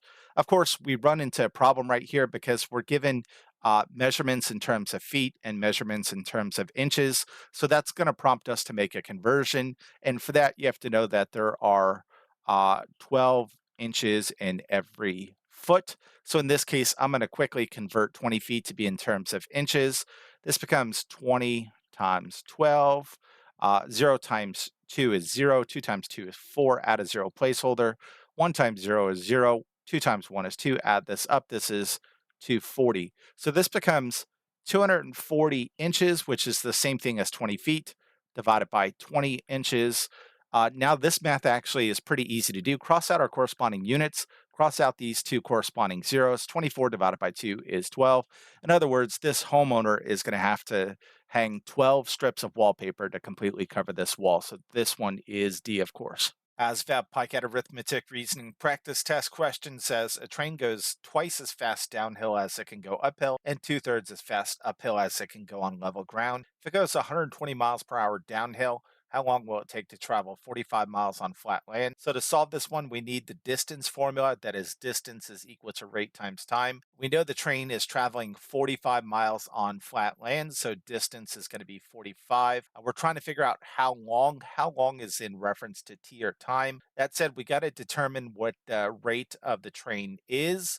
And to do that, we're going to work backwards. Again, we know how fast the train goes downhill. According to the problem, it goes 120 miles per hour downhill. According to the problem, likewise, we're told that it goes twice as fast downhill as it can go uphill. So if it goes 120 miles per hour downhill, and that's twice as fast as it can go uphill, that must mean it goes 60 miles per hour uphill.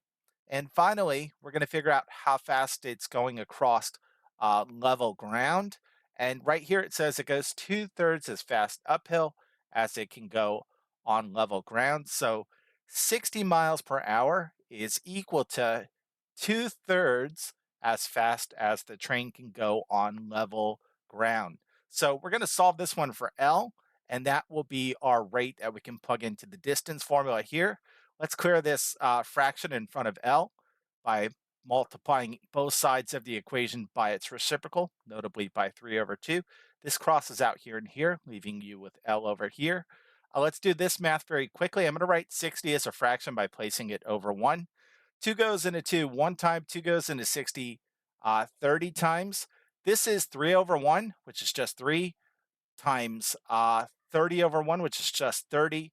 3 times 30 is 90. So this train goes 90 miles per hour across level ground. So we have everything we need to solve this one. Again, we know distance is 45 miles. We know its rate across level ground is 90 miles per hour. So let's plug that in. And we know we're going to be solving for t. To solve for t, we're going to divide both sides by 90, of course. This crosses out, leaving you a t over here. 45 over 90 reduces to 1 half. Again, 45 divided by 45 is 1. 90 divided by 45 is 2. So in other words, it's going to take this train half of an hour to cover those 45 miles. So this one is C. There are 60 minutes in an hour. And if you didn't know that half an hour is equal to 30 minutes, you do 60 times 1 half. Write this as a fraction by placing it over 1. This is 60 over 2, which is 30. So that's how we got the 30 minutes there. This arithmetic reasoning practice test question for the ASVAB and PiCAT says a boat takes 2 hours to travel 15 miles upriver against the current. If the rate of the boat is 12 miles per hour, what is the rate of the current? So you may have recognized that we have all the elements of the distance formula. That is, distance equals rate times time. We have a time right here of 2 hours, a distance of 15 miles, and a rate of 12 miles per hour. That said, we have to make a modification to this formula to include this other variable called current, which I'm going to call C. And let's talk about how we're going to make that modification. Distance is not going to change.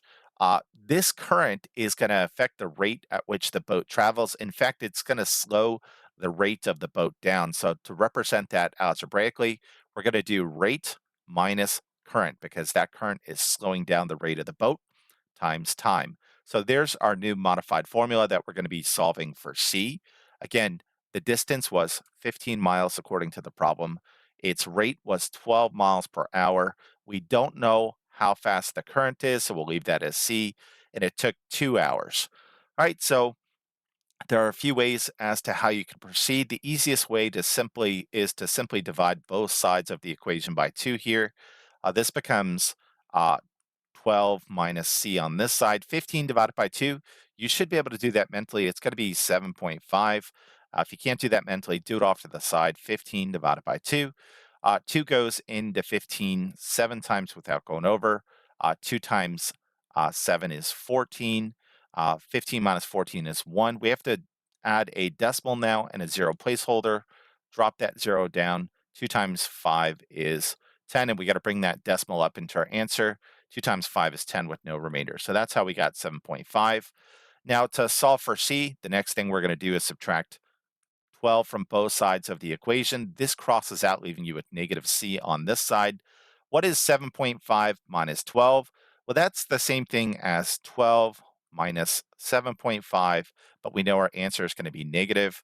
Let's add our decimal there. We can't do 0 minus 5, so we're going to borrow. This is going to become 1. This is going to become 10. 10 minus 5 is 5. Drop down our decimal. 1 minus 7 we can't do. We have to borrow. This becomes 0. This becomes 11.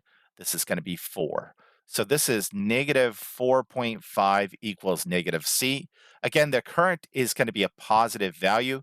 So to get rid of this negative in front of C, we're going to divide both sides of this equation by negative 1. In doing so, this crosses out, leaving you as positive C on this side. Again, a negative divided by negative is a positive. These negatives cross out. 4.5 divided by 1 is just 4.5. So we can see that the rate or speed of the current is B, 4.5 miles per hour. This arithmetic reasoning practice test question for the ASVAB and PiCAT says a boat takes 3 hours to travel 27 miles downriver with the help of the current. If the rate of the boat is 8 miles per hour, what is the rate of the current? So, right away, you should recognize many of the elements of the distance formula. Again, the distance formula says distance is equal to rate times time. 3 hours is in reference to time, so we know time is 3 hours to travel a distance of 27 miles. So we know D or distance is 27. We know the boat is going at a rate of 8 miles per hour, but we have this new variable called current that we have to account for. And I'm going to give current the letter variable C. So we have to make a modification to the distance, rate, and time formula to solve this one. And specifically, we're going to make this modification. Again, the current is affecting the rate at which the boat travels. In this case, uh, the boat is traveling downriver, so the current's kind of pushing the boat along. It's helping the boat go faster. So it's going to be rate plus current times time. And now let's go ahead and fill our values in accordingly. We know the distance was 27 miles. We know the boat traveled at a rate of 8 miles per hour. We're going to be solving for C, that is the speed or rate of the current, and we know the t was 3. So to solve for c, the first thing we're going to do is divide both sides by 3. This crosses out. 27 divided by 3 is 9. This leaves us with 8 plus c on this side. Subtract 8 from both sides.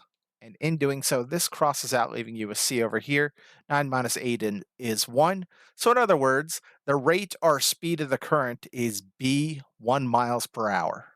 ASVAB PiCAT Arithmetic Reasoning Practice Test question says a train goes twice as fast downhill as it can go uphill and two-thirds as fast uphill as it can go on level ground. If it goes 120 miles per hour downhill, how long will it take to travel 45 miles on flat land? So to solve this one, we need the distance formula. That is, distance is equal to rate times time. We know the train is traveling 45 miles on flat land, so distance is going to be 45. We're trying to figure out how long. How long is in reference to t or time. That said, we got to determine what the rate of the train is.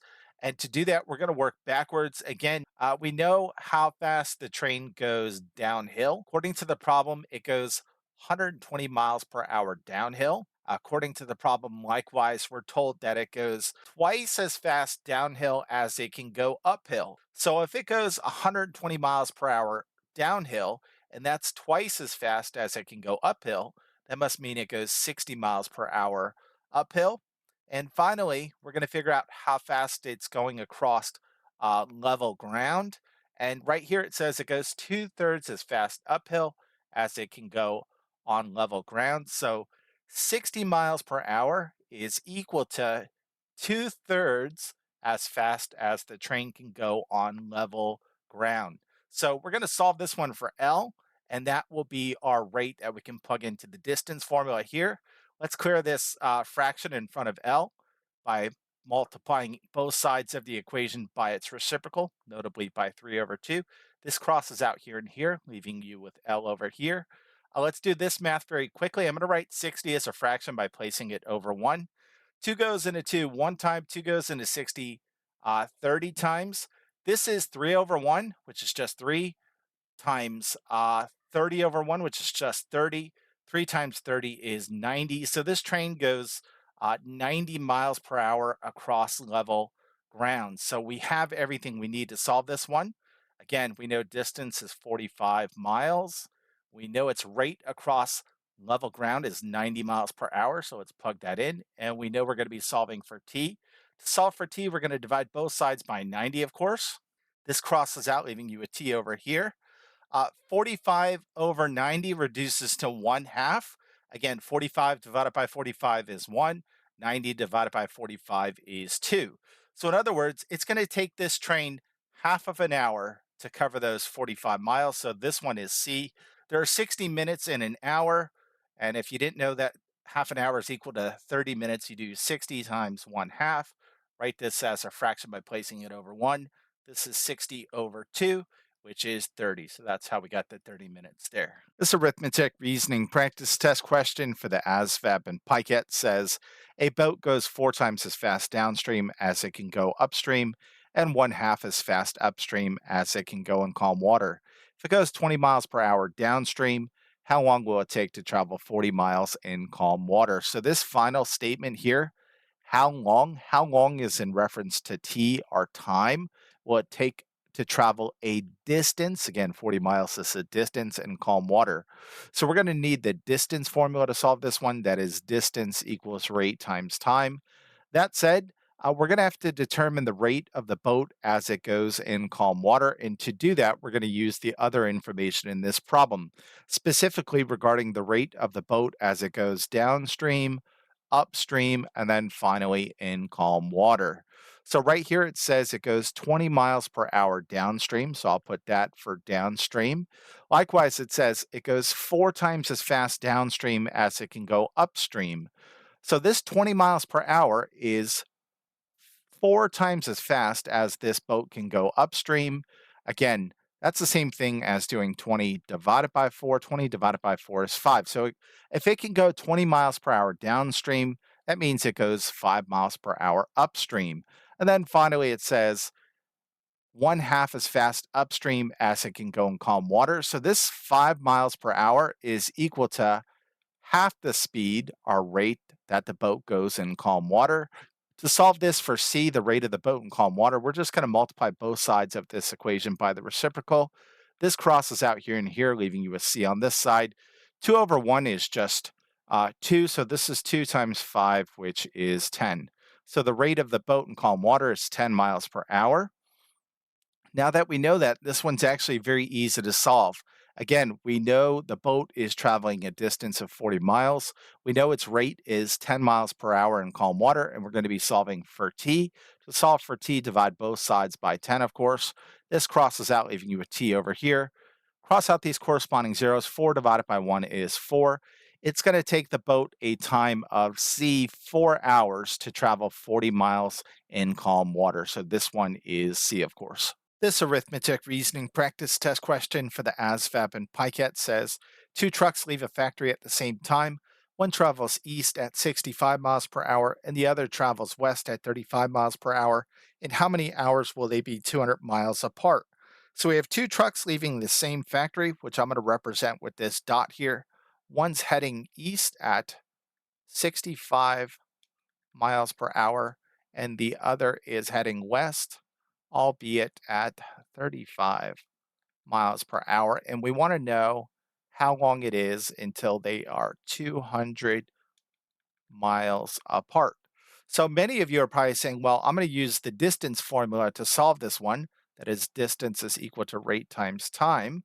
We know they're going to be a distance of 200 miles apart. So distance is 200.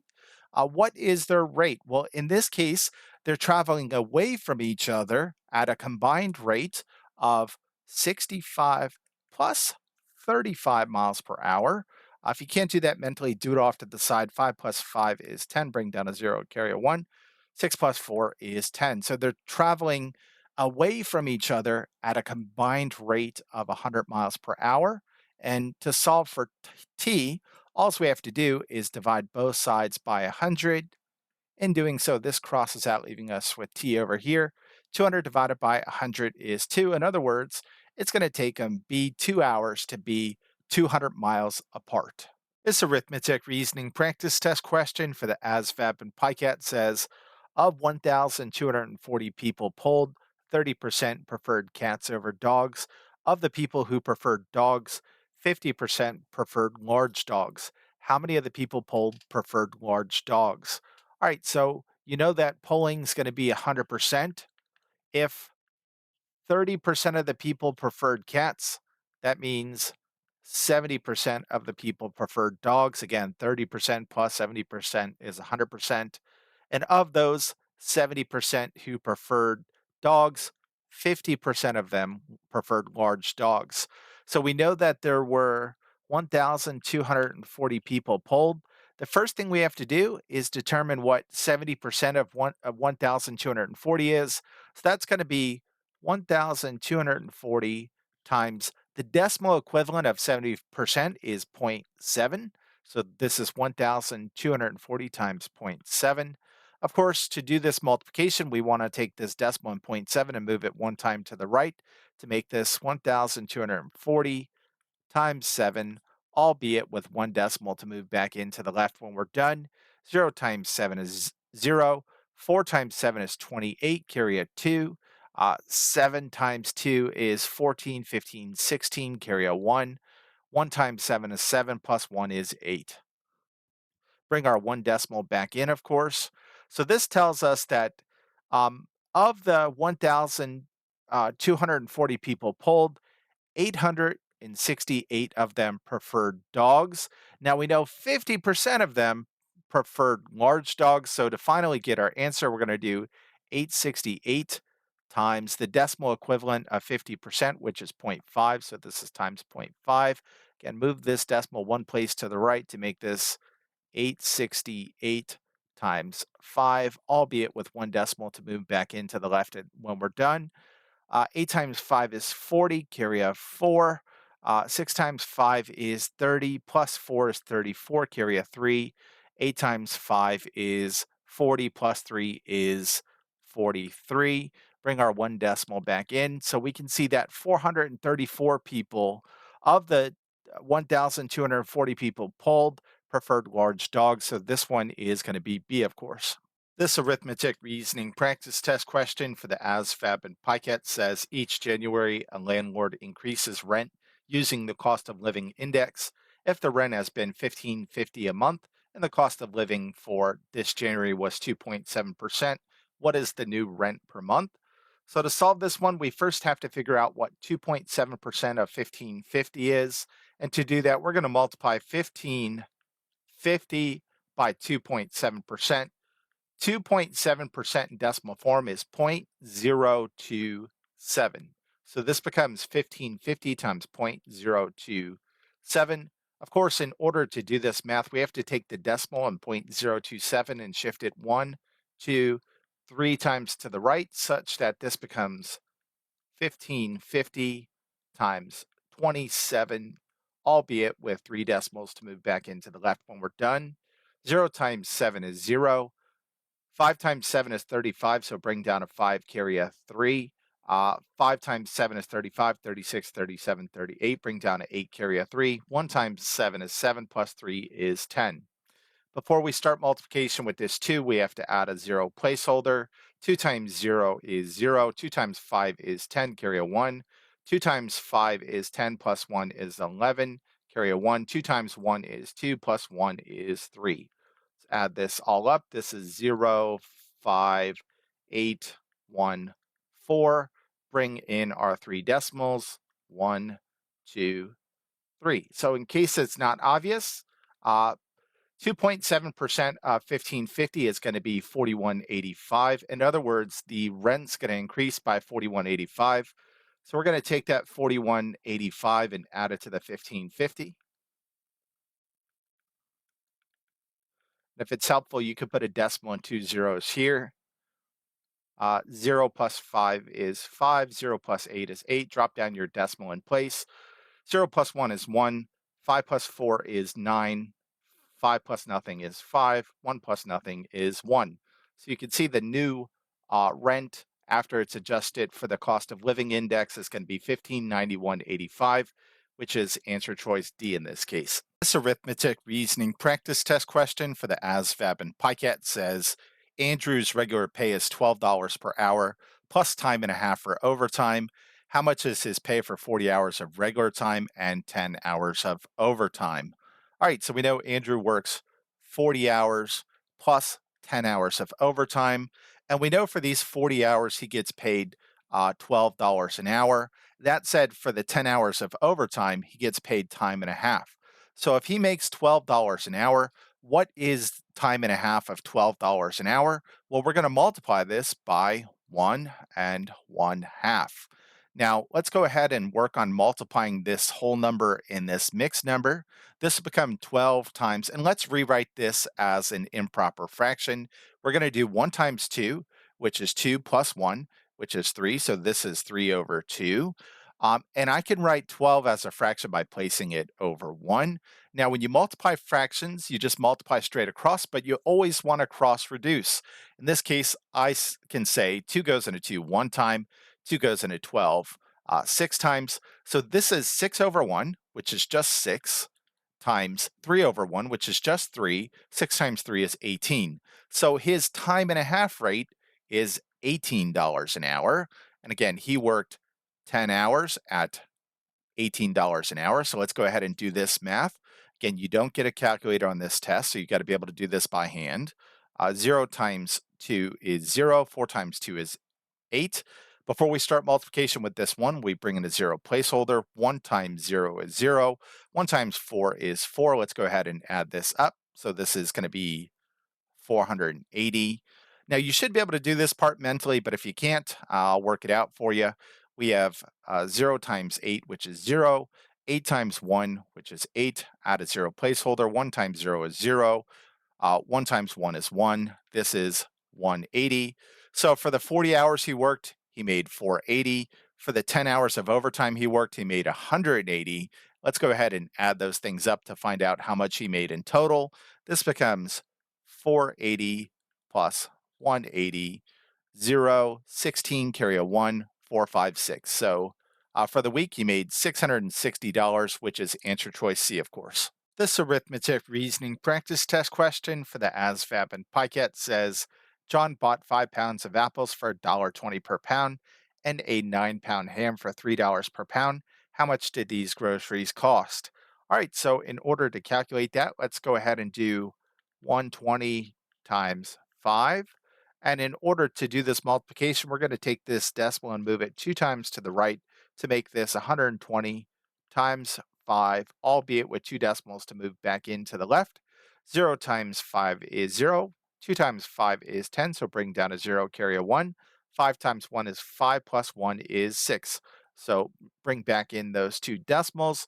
We can see that the 5 pounds of apples for $1.20 a pound cost a total of $6. Now let's determine how much the ham cost. Again, the ham was $3 per pound and it was a 9-pound ham. So we're going to do 3 times 9. Of course, we have to take the decimal and 3 and move it 2 times to the right to make this 300 times 9, albeit with 2 decimals to move back into the left. 9 times 0 is 0. 9 times 0 is 0. 9 times 3 is 27. Bring our 2 decimals back in. So we can see that that 9-pound ham cost $27. How much did the groceries cost? Well, the apples were $6 and the ham was $27. 27 plus 6 is going to be 33. And if you can't do that mentally, you could always do it off to the side. Again, we have 27 plus 6. And that's 0, 0. Drop down your decimal. 7 plus 6 is 13. Carry a 1. 2 plus 1 is 3. So that's how we got $33 mentally. All right, so that is that one. This arithmetic reasoning practice test question for the ASVAB and PiCAT says a motorcycle costs $7,250. If it depreciates by 12% per year, how much will it be worth after 1 year? So the first thing we have to calculate is 12% of 7,250. And to do that, we're going to do 7,250 times the decimal equivalent of 12%, which is 0.12. Now, when you multiply anything by a decimal, you want to clear that decimal. And in this case, we're going to shift that decimal one, two times to the right to make this 7,250 times 12, albeit with two decimals to move back into the left when we're done. Let's go ahead and multiply this out. 2 times 0 is 0. 5 times 2 is 10, so bring down a 0, carry a 1. 2 times 2 is 4, plus 1 is 5. 7 times 2 is 14.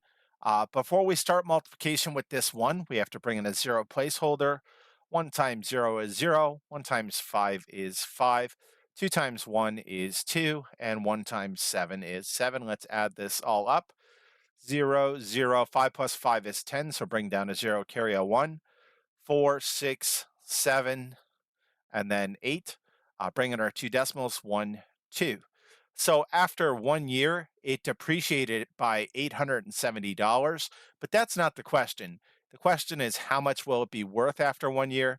So we're going to take our 7,250, and from that, we're going to subtract $870.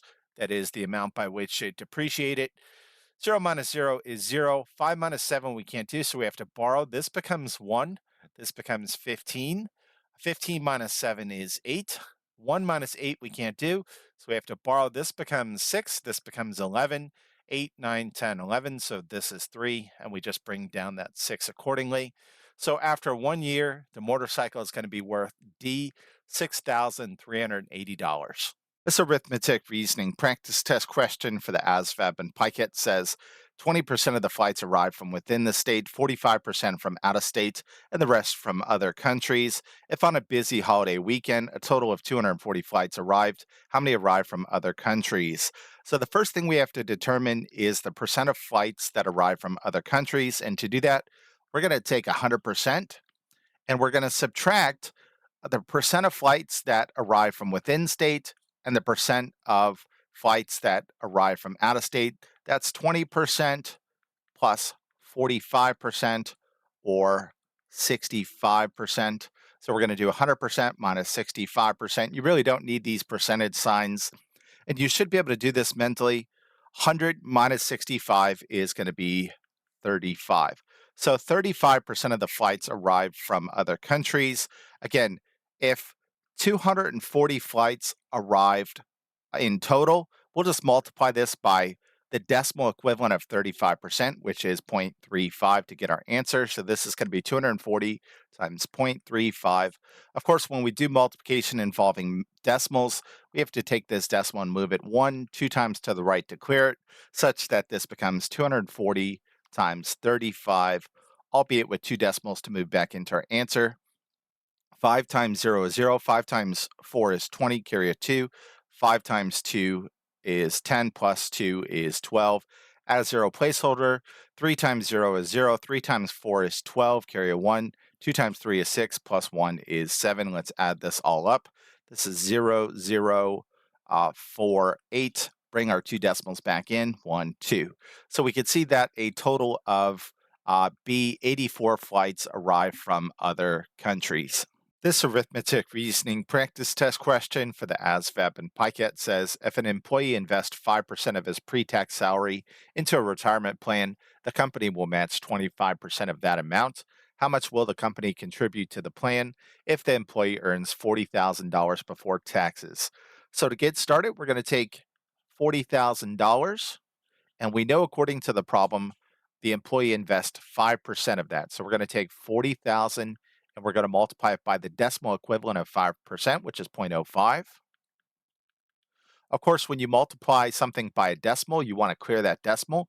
In this case, we have to move the decimal two places to the right to make this 40,000 times 5, albeit with two decimals to move back into the left when we're done. 0 times 5 is 0, 0 times 5 is 0, 0 times 5 is 0, 0 times 5 is 0, 5 times 4 is 20. Bring our two decimals back in, 1, 2. So we can see that the employee is going to be investing $2,000 of his pre-tax salary. Now it says right here that the company will match 25% of that. So now we're going to take the $2,000 and we're going to multiply it by the decimal equivalent of 25%, which is 0.25. Now, I do know many of you could do this one mentally. So if you can do this one mentally, that's great. That said, if not, keep moving forward. In this case, we have to take this decimal and move it two times to the right to make this 2,000 times 25, albeit with two decimals to move back into the left when we're done. 5 times 0 is 0. 5 times 0 is 0. 5 times 0 is 0. 2 times 5 is 10. We have to bring a 0 placeholder down before we start multiplication with that 2. 2 times 0 is 0. 2 times 0 is 0. 2 times 0 is 0.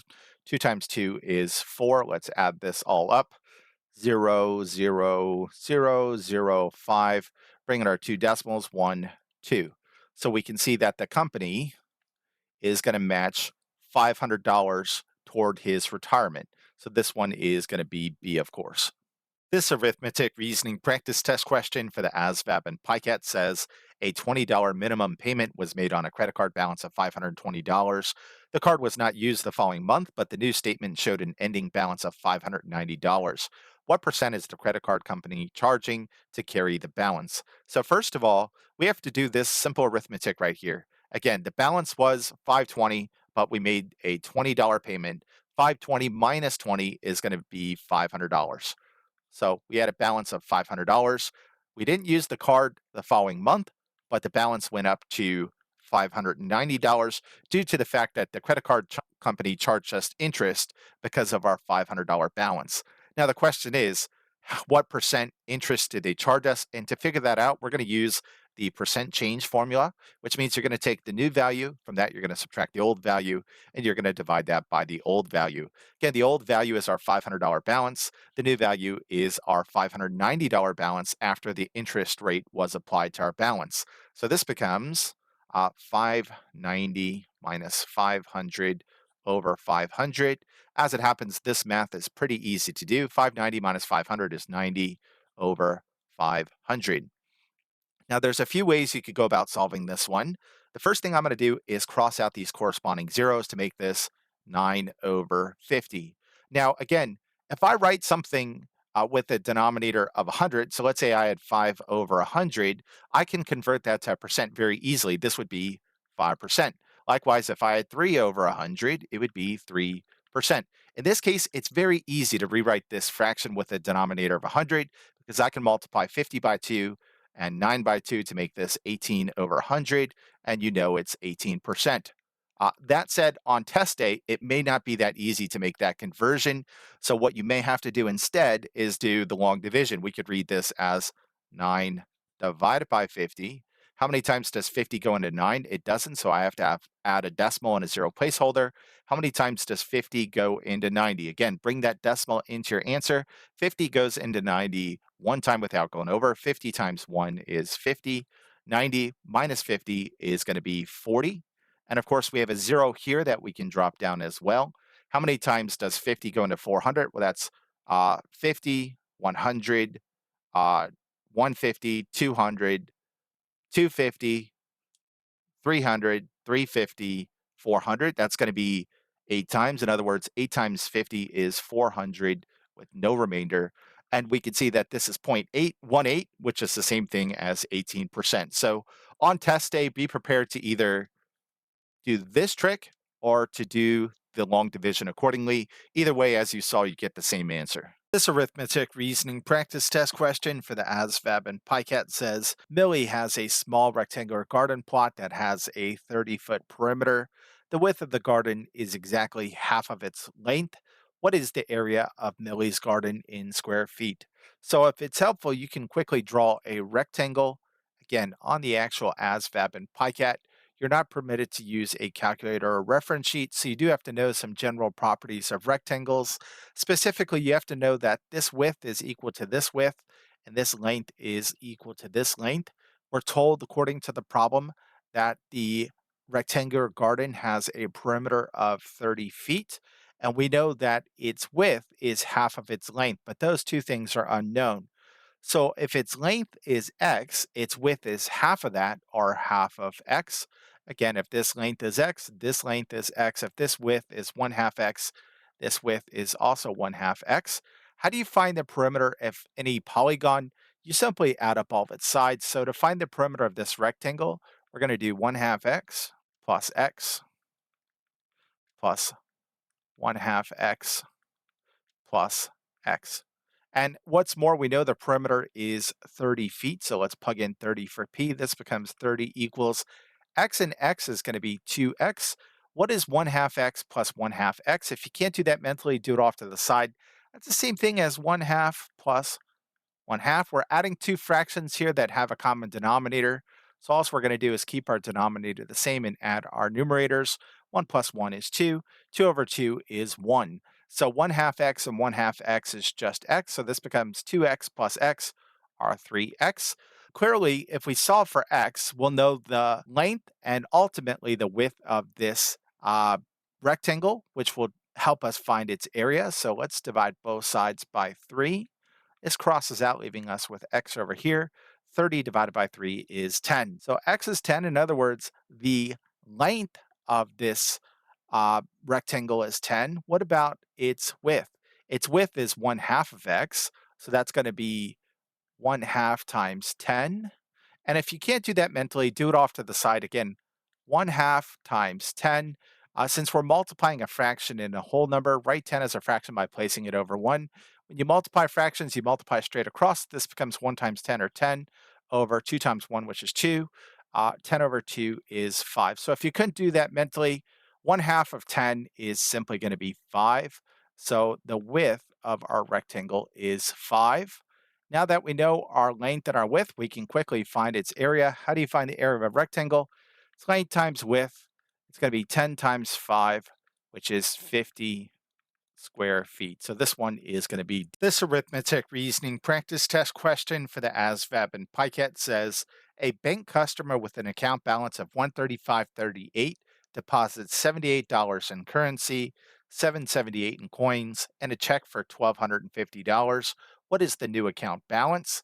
So in this case, all we're going to do is add all of these things together.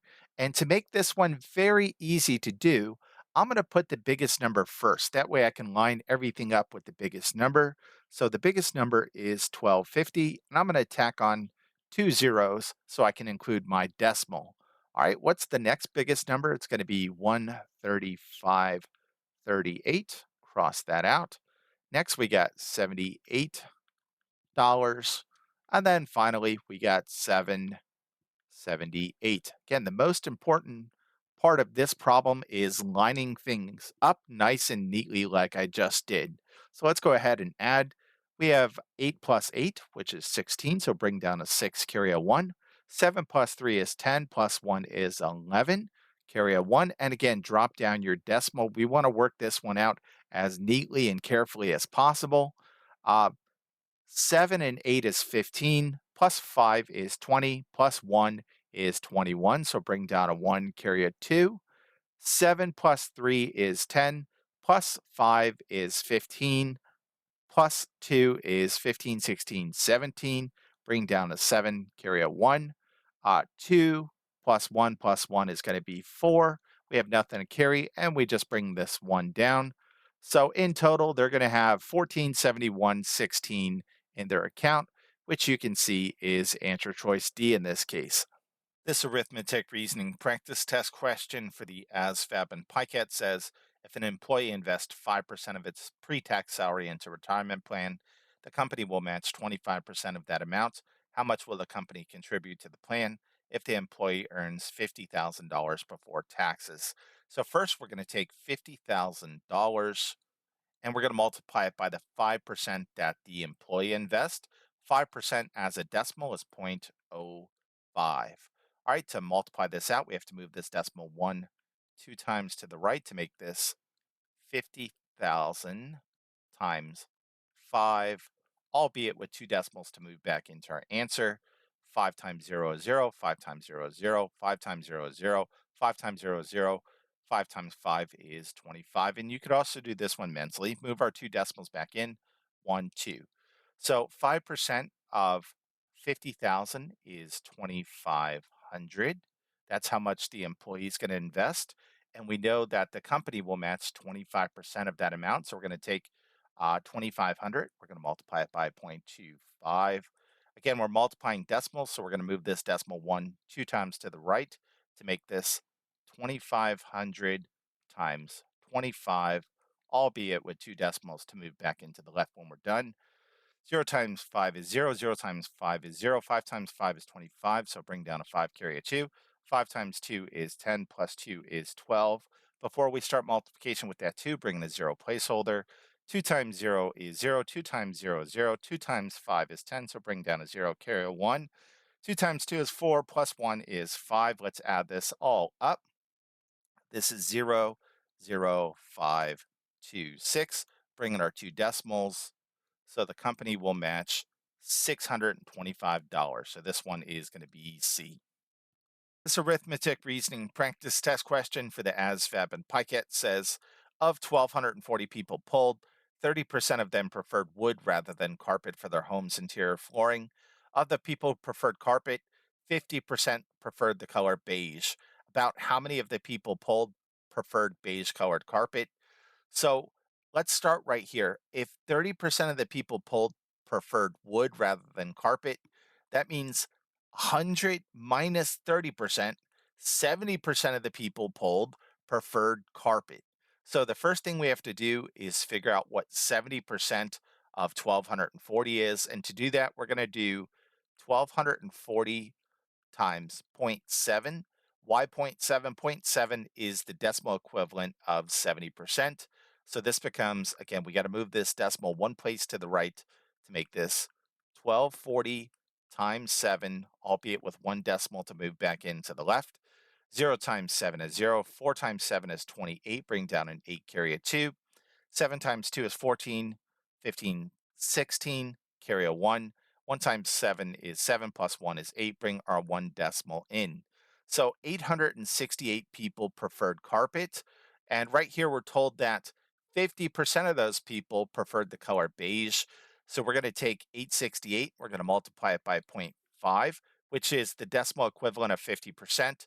Again, move this decimal one place to the right to make this 868 times 5, albeit with one decimal to move back in when we're done. 8 times 5 is going to be 40, carry a 4. 6 times 5 is 30, plus 4 is 34, carry a 3. 8 times 5 is 40, plus 3 is 43. Bring our one decimal back in. So you can see that 434 people, answer choice B, preferred beige color carpet. ASVAB PiCAT Arithmetic Reasoning Practice Test question says for homecoming, 2,200 people attended a football game. If three-quarters of those who went to the game were not season ticket holders, how many were? So again, this is going to add up to one. We know that three-quarters of the people who went to the game did not have season tickets. That means one quarter of them did. Three-quarters plus one quarter is one. Now we got to figure out what 1/4 of 2,200 is. So we're going to do multiply 2,200. I could write 2,200 as a fraction by placing it over 1. When you multiply two fractions, you just multiply straight across. 1 times 2,200 is 2,200. 4 times 1 is just 4. Now we have a simple long division problem. We're going to do 2,200 divided by 4. How many times does 4 go into 2? It doesn't. How many times does 4 go into 22 without going over?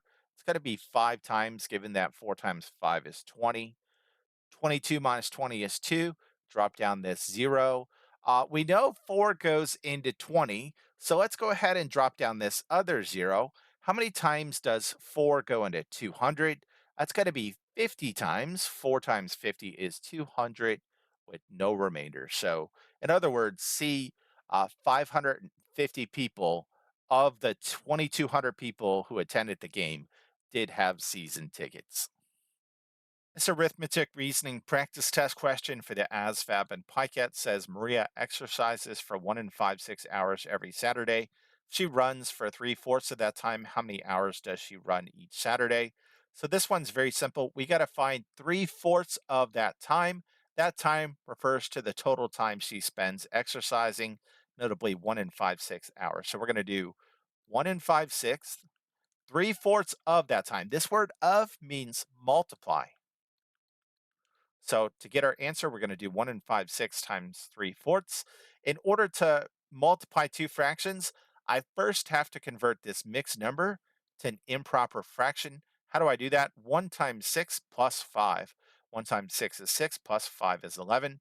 So this is 11 over 6 times 3 over 4. When you multiply fractions, you just multiply straight across. That said, before multiplying straight across, you always want to cross reduce to make the math as easy as possible. 3 goes into 3 one time, 3 goes into 6 two times. So this becomes 11 over 2 times 1 over 4. Now we're going to multiply straight across, given that we reduced it. 11 times 1 is 11, 2 times 4 is 8. This isn't an answer choice because it's an improper fraction. We're going to convert this improper fraction back to mixed number via long division. Again, all fractions can be read as long division. This is 11 divided by 8. How many times does 8 go into 11 without going over? That's one time. 1 times 8 is 8. 11 minus 8, well, that's 8, 9, 10, 11. That's 3. All right, so this one is going to be 1. This 1 is our whole number. This remainder of 3 is going to be the numerator of our mixed number. And this 8 is going to be our denominator. So she runs for 1 and 3/8 hours on Saturday. ASVAB PiCAT Arithmetic Reasoning Practice Test question says, how many 5-pound bags of apples can be made from 400 apples, each weighing a quarter of a pound? So we have 400 apples, and they each weigh a quarter of a pound. So how much do those 400 apples weigh? Well, we'll take 400 and we'll multiply it by 1/4. Again, if it's not obvious, what we're doing here is multiplying two fractions because I could write 400 as a fraction by placing it over 1. Then you just multiply straight across. 400 times 1 is 400.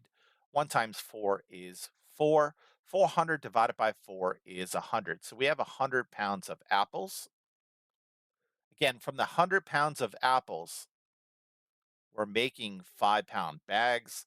So we're going to divide this by 5 pounds for each bag.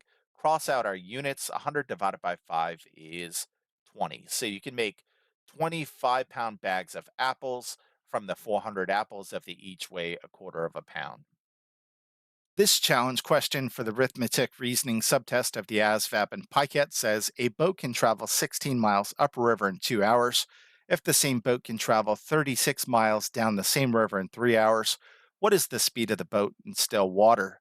So in this case, you're probably thinking about using the distance formula, that is distance equals rate times time, to solve this one. That said, we have to make a modification to the distance formula to account for the current of the river, which I'm going to call C. And of course, we have two conditions. We have the boat going upstream and we have the boat going downstream.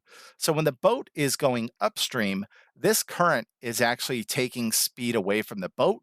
So we're going to represent that algebraically as R minus C times T. And when the boat is going downstream, the current is actually speeding the boat up. So it's going to be R plus C times T. Now let's fill these in with the values that we have. We know the boat can travel a distance of 16 miles up the river in a time of 2 hours. So let's fill that in accordingly. This is 16 miles equals R minus C. And of course, it took 2 hours. And here it says the boat can travel a distance of 36 miles down the same river in a time of 3 hours. So this is 36 equals R plus C times 3. Let's go ahead and simplify these equations. Again, we could divide this side of the equation by 3 and this side by 3. And what does this become?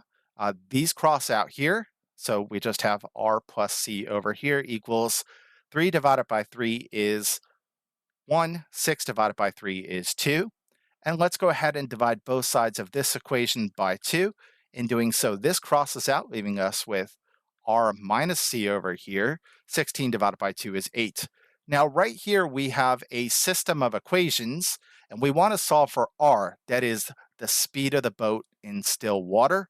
And to do that, we're simply going to add these two equations together. 8 plus 12 is 20. R plus R, again, there's technically a 1 here and here. 1R plus 1R is 2R.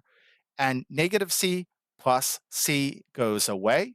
And to solve for r, we just divide both sides by 2. This says r equals 20 divided by 2, or 10. In other words, the rate of the boat in still water is 10 miles per hour. So this one is going to be C, of course. ASVAB PiCAT Arithmetic Reasoning Practice Test question says Andrew earns a weekly salary of $500 plus $500 for every car he sells. If he made $2,500 last week, how many cars did he sell? So we're going to translate these statements into a linear equation that we can then solve. Again, he makes $500 regardless of how many cars he sells. That's plus $500 times the number of cars he sells, which we'll call X since that's unknown. And we know last week he made $2,500. So we can solve this one for X. First, subtract 500 from both sides, like so. This becomes 500X equals 2,500 minus 500 is just 2,000. Divide both sides by 500 now to get X by itself. It says X equals, again, cross out these corresponding zeros. 20 divided by 5 is 4. He sold four cars last week. This arithmetic reasoning practice test question for the ASVAB and PiCAT says if the 750 people who showed up for the town's annual carnival made up 12% of the town's population, what is the total population of the town? So in this case, we have to translate these statements into a simple equation that we can then solve. So it says 750 people showed up to the carnival, and that's equal to 12%. Well, 12% as a decimal is 0.12 of the town's population. Of in math typically means to multiply. And since the town's population is unknown, we're going to represent that with the letter variable x. So to simplify this, it's 750 equals 0.12x. By solving for x, we'll know the town's total population. And in order to do that, we're simply going to divide both sides by 0.12 to get x by itself. And as you can see, we could read this as long division. This says 750 divided by 0.12. Now, when you do long division with a decimal outside the division bracket, such as what we have right here, you actually have to take the decimal and shift it two times in this case to eliminate that decimal. And at the same time, there's a decimal right here in 750. You're going to shift it the same number of times. In this case, we're going to go two times to the right and add two zeros where needed. So this is 75,000 divided by 12. And don't be alarmed, this math is actually very simple to do. As it happens, most these math problems that you have to do by hand on the ASVAB will be very simple and straightforward. How many times does 12 go into 75 without going over? That's going to be 6 times. 12 times 6, as you should know, is 72. 75 minus 72 is 3. Drop down this 0. 12 goes into 30 2 times without going over. 12 times 2 is 24. 30 minus 24 is 6. Drop down this 0. Now, I know 12 goes into 60, but to be very efficient with this long division, I'm also going to drop down this 0 as well. If 12 goes into 60, 5 times, then 12 goes into 650 times. In other words, 12 times 50 is 600, and we have no remainder. So clearly the town's population is C, 6,250. ASVAB PiCAT Arithmetic Reasoning Practice Test question says at Lowe's you bought two boxes. The first box has a square base. Each side of its base measures 10 units and it is 4 units high. The second box is rectangular and it has twice the volume of the square box. If the height of the second box is 5 units and its width is 10 units, what is the length of the second box? So in this case, we're comparing the volume, in case it's not obvious, of two rectangular prisms. How do you find the volume of a rectangular prism? It's length times width times height. And I'm going to write that formula down twice since we're comparing the volume of two different boxes. Again, according to the problem, this second box has twice the volume of this first box. So that said, let's find the volume of this first box. It has a square base, so its length and width are both going to be 10 and its height, according to the problem, is 4. So its volume is 10 times 10, which is 100 times 4, which is 400 square units. Again, this second box has twice the volume. 400 times 2 is 800. We're going to be solving for its length. Its width, according to the problem, is 10, and its height is 5. So this becomes 800 equals 10 times 5 is 50. So this is 50 L. To get L by itself, we're going to divide both sides of this equation by 50. This crosses out, leaving you with L on this side. Cross out these corresponding zeros. 40 divided by 5 would be 8. 80 is double 40. So 80 divided by 5 is going to be double 8, which is going to be 16. So the length of this second box is D 16 units. This arithmetic reasoning practice test question for the ASVAB and PiCAT says a person wants to install an in-ground swimming pool that will be 25 feet long, 18 feet wide, and 4 feet deep. What volume of dirt will need to be excavated for this pool? So this is kind of what that looks like. We're going to be finding the volume of this rectangular prism. And how do you find the volume of a rectangular prism? It's very simple, and you do have to know this formula. It's length times width times height. And thankfully enough, we were given all these values in the problem. We know our length is 25. We know our width is 18, and we know our depth is 4, so our height is 4. We could do some quick mental math here to make this easy. 25 times 4 we know is going to be 100, so this is 100 times 18. Now, when you multiply a number by a power of 10, such as 10, 100, 1,000, and so on, all you do is you take that decimal in the number. So here's the decimal in 18. We're multiplying it by 100, which has two zeros. So we're going to move this decimal place two times to the right to make this 1800. So 100 times 18 is 1800. This one is going to be C.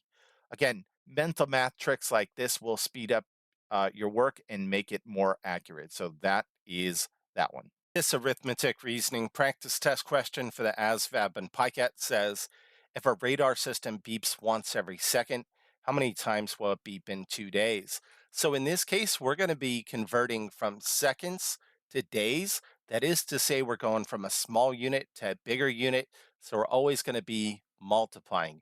When you go from small to big, you multiply. When you go from big to small, you divide. But in this case, let's get started by converting seconds to minutes. Again, there are 60 seconds in every minute. And if this radar system beeps every second, that means it's going to beep 60 times every minute. All right, let's convert minutes to hours. There are 60 minutes in every hour. And if it beeps 60 times in a minute and there are 60 minutes in an hour, then it's going to beep 60 times 60 times per hour. 0 times 0 is 0, 0 times 6 is 0. Before we start multiplication with this 6, bring in a 0 placeholder. 6 times 0 is 0, 6 times 6 is 36. Let's add this all up. This is 3,600. So this radar system is beeping 3,600 times per hour. All right, so let's work backwards here. You have to know that there are 24 hours in one day. So in 2 days, there are 24 times 2 hours are 48 hours. All right, so again, this radar system is beeping 3,600 times per hour for a total of 48 hours. So let's go ahead and do this final part here. We're going to do 3,600 times 48, and this will give us our answer. 0 times 8 is 0, 0 times 8 is 0, 6 times 8 is 48, carry a 4, 3 times 8 is 24, 25, 26, 27, 28. Before we start multiplication with this 4, bring in a 0 placeholder. 4 times 0 is 0, 4 times 0 is 0, 6 times 4 is going to be 24, carry a 2. 3 times 4 is 12, 13, 14. Let's add all of this up now. This is 0, 0, 8, 12, carry a 1, 6, 7, and then 1. So it's going to beep, as you can see, a total of 172,800 times in those 2 days. So this one is going to be C. I guarantee you'll see a conversion problem involving seconds, minutes, hours, and days. So make sure you could do these types of problems.